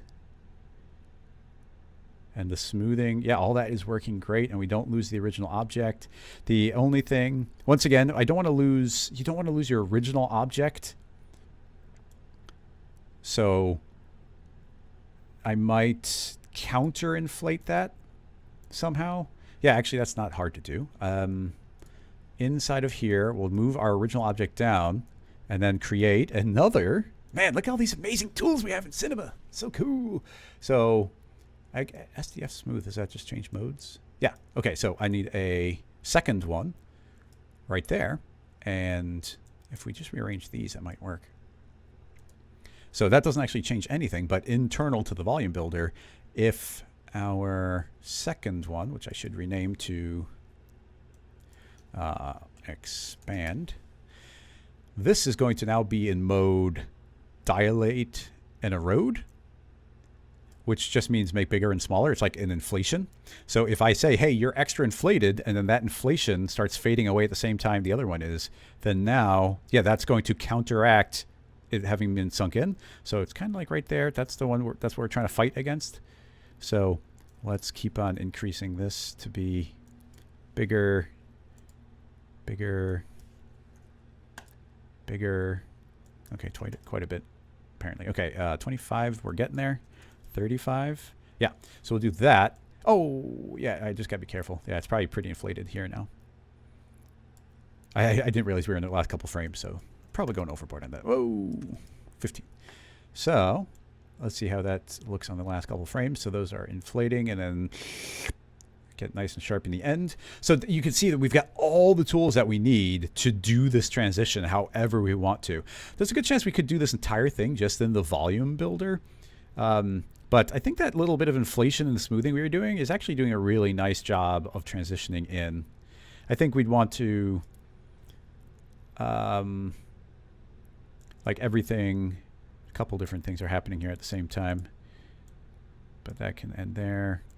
And then a little bit more of a transition between a couple of those effects.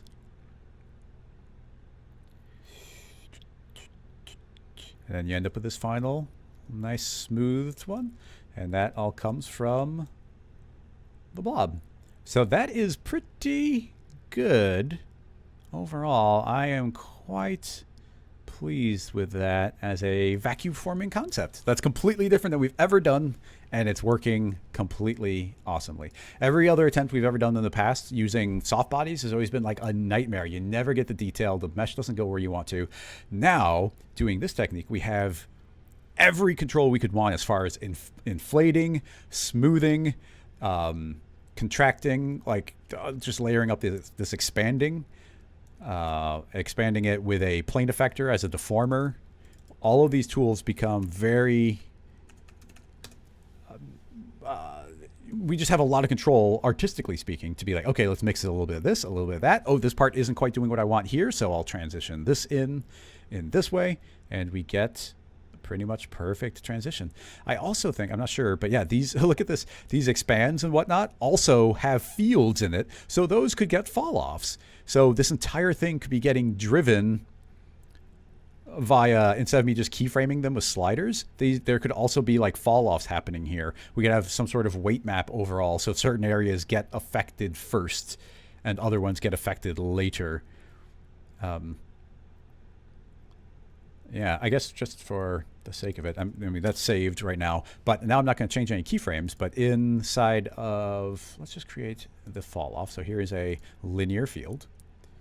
And I want this to affect lots of things. I want this to affect the smoothing. I want to affect this smoothing, which it already is somehow. I must have had it selected when I created it. I want to affect this deformer. I want it to affect this smoothing. There we go. We're starting to see it take effect. And then we want to affect the expand. No, the expanded looks a little bit weird, but maybe, well, yeah, that's fine. I'm not sure why it looks so weird, but okay, it's super. Apparently, this requires a lot of extra calculations. Actually, that's not too surprising because every single point in the voxel is needing to calculate. Just to speed ourselves up, I'll decrease our voxel size. So I've lost a lot of resolution there, but we'll get slightly better. Ooh, it's really choking on it. But now you can see I can just drag this fall off, and we can, with no keyframes, we can get this transitioning however we want from one shape to another. And of course, make multiple fall offs, put on some, I don't know if it's going too slow for us to test as well, but we could possibly add things like delay and springiness. So there could be some springiness to it. Not that the reference had any, but those are options that could layer up as well. It's interesting that the fall off takes so much longer to calculate. You can see I can scrub this reasonably well. But yeah, if every point is calculating inside of a fall off, then that definitely is a variable for making it chug a bit. Blurp, blurp. And like I said, the accuracy of this is going to be heavily dependent on the resolution we feed in. Look how much better it looks if we set that to 3. Then now suddenly the object really comes into focus. Where if we put this to about 10, like, yeah, it's going to run really quickly, but super chunky. But I am very, very pleased with that. As far as us being able to get a crazy shape of getting vacuum formed. Pretty much. I mean, it's the best version we have. See, that's why I'm never shy about retackling something again. When people ask for, when people ask a question that we've seen before, I am very happy to go and try and tackle it again, because you never know if the new tools we've gotten are going to change it. We suddenly come up with a new idea. We've been so blinded by doing vacuum form through like softbody, like taking the air out of a soft body, that we've never tried doing it just using a volume builder. And I bet we could have done a lot of the stuff with a volume builder like 3 years ago. And then on top of that, we are using, actually, I mean, we used the remesher. The remesher was really good for doing the smoothing part of it, but I feel like we could have done the entire thing with a volume builder. In fact, the volume builder would have done a good job of giving us even polygons as well. And they are all quads. So yeah, I think we could have done this several years ago and we just never thought about it. But it was really good question, and I'm glad we tackled again. Very pleased with that output. And who knows, maybe that'll be this week's tutorial, that I try and make like the big proper version of it where I play with it some more.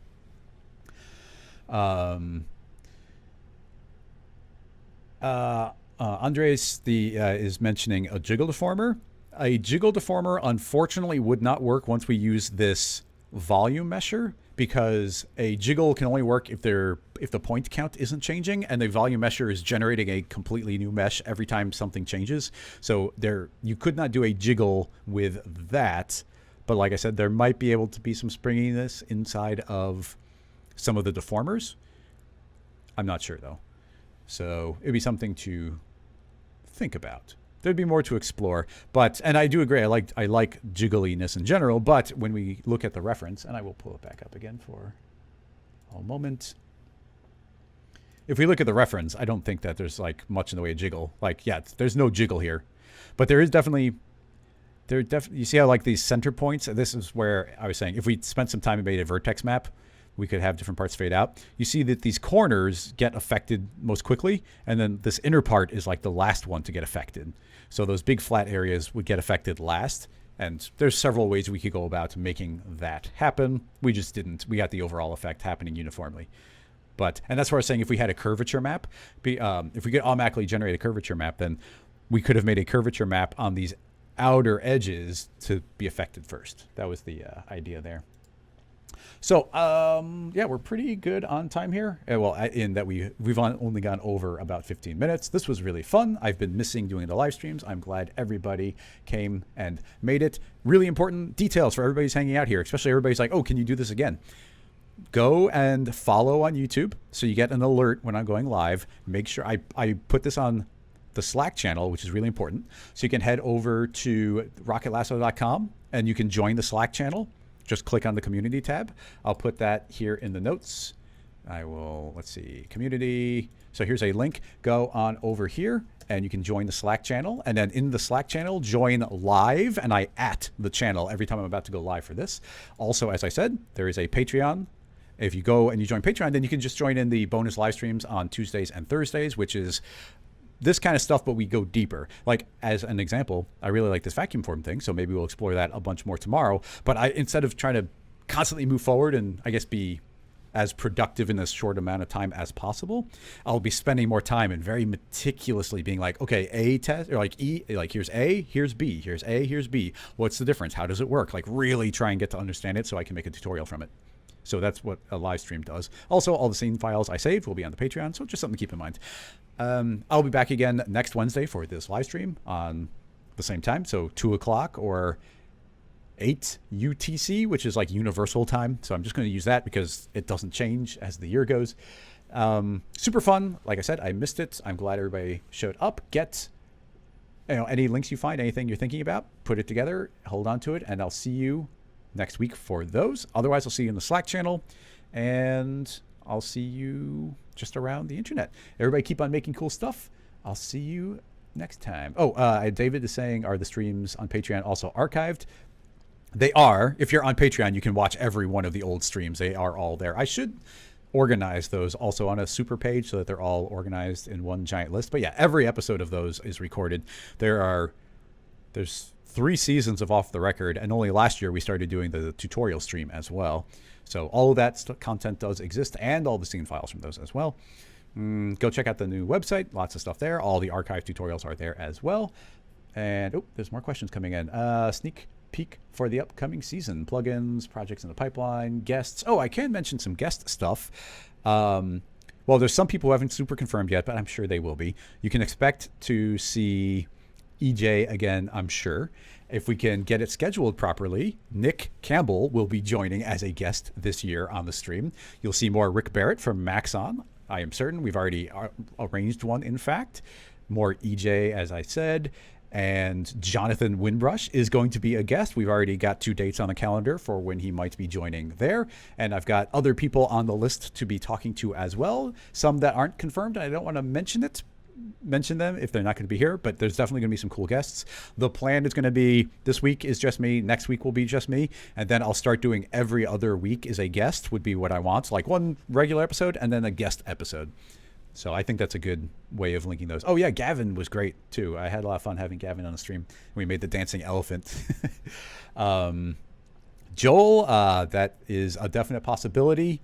I actually have a message out to him. We've talked about it. It's a scheduling thing that makes it tricky. Yeah, there's and then other guests that I've got lined up or would love to have on the stream, and it's worked. It always worked well in the past, so that would be good. Yes, they're streamed. I forgot to use Recall. Yeah, I did not use Recall. I gotta start pimping out our own tools more often. I can't talk about plugins quite yet. I hope to get a beta going, and I often grab like active people in the community on the Slack channel to be beta testers. Like, very limited number of people, but getting some beta testers for a very specific tool that we are getting closer to wrapping up. MD Berlin, how about Unreal? I've tinkered in it. I've opened it. I started programming in it right away, where I should have really been trying to just do a workflow between Cinema and it. But that'll be a good topic for when Jonathan Winbrush is here, because he's like an expert in that. He's like the leading person for putting that stuff together. So that's something that I will be keeping in mind. Yeah. It would be really fun. I would love to get, I haven't talked to him, but it'd be great to get Bob Walmsley on here to do like an X Particle episode. That'd be cool. Justin asking, what are my favorite shows these days? When you say shows, do you mean like TV shows? There's or would it be like streams and whatnot? Because I don't really watch much in the way of streams. There's a couple. Yeah, okay, TV shows, I'm assuming is what you mean. Well, I guess as an answer to that, we have been working our way through, me and my brothers have been working our way through WandaVision as they come out. Mandalorian is fine as well. As older stuff, we actually, Expanse, here's my big recommendation. If you haven't already been watching The Expanse, a season just wrapped up. They just wrapped up season 6, I believe. Maybe it was 5 or 6. It's the best show. It's one of the best shows that's ever been made. I love it. It's sci-fi. It's super realistic, super grounded. It's really good. Expanse is so good. And then when me and my brothers have like quiet days and we've been watching our way through Farscape from back in the day. And we've been watching for the first time ever through Adventure Time, which is crazy awesome. I did not know Adventure Time was so good. It's nice short episodes and they're very entertaining. And a lot more adult than I thought they were. So really good. Yeah, I'm planning on reading the Expanse books after I finished the show. I like watching it and then reading it so you get more details, but that's just me. But yeah, that's some stuff I've been watching over the last, some months. But it's all good stuff. Anyway, I had it all wrapped up and we snuck a couple questions back in there again. I will see everybody next Wednesday for another at least 2 hours of live stream. I'll see the Patreon people tomorrow for the bonus stream. And that should wrap this up. Thank you so much, everybody. I'll see you on the Slack. See you next week. And goodbye.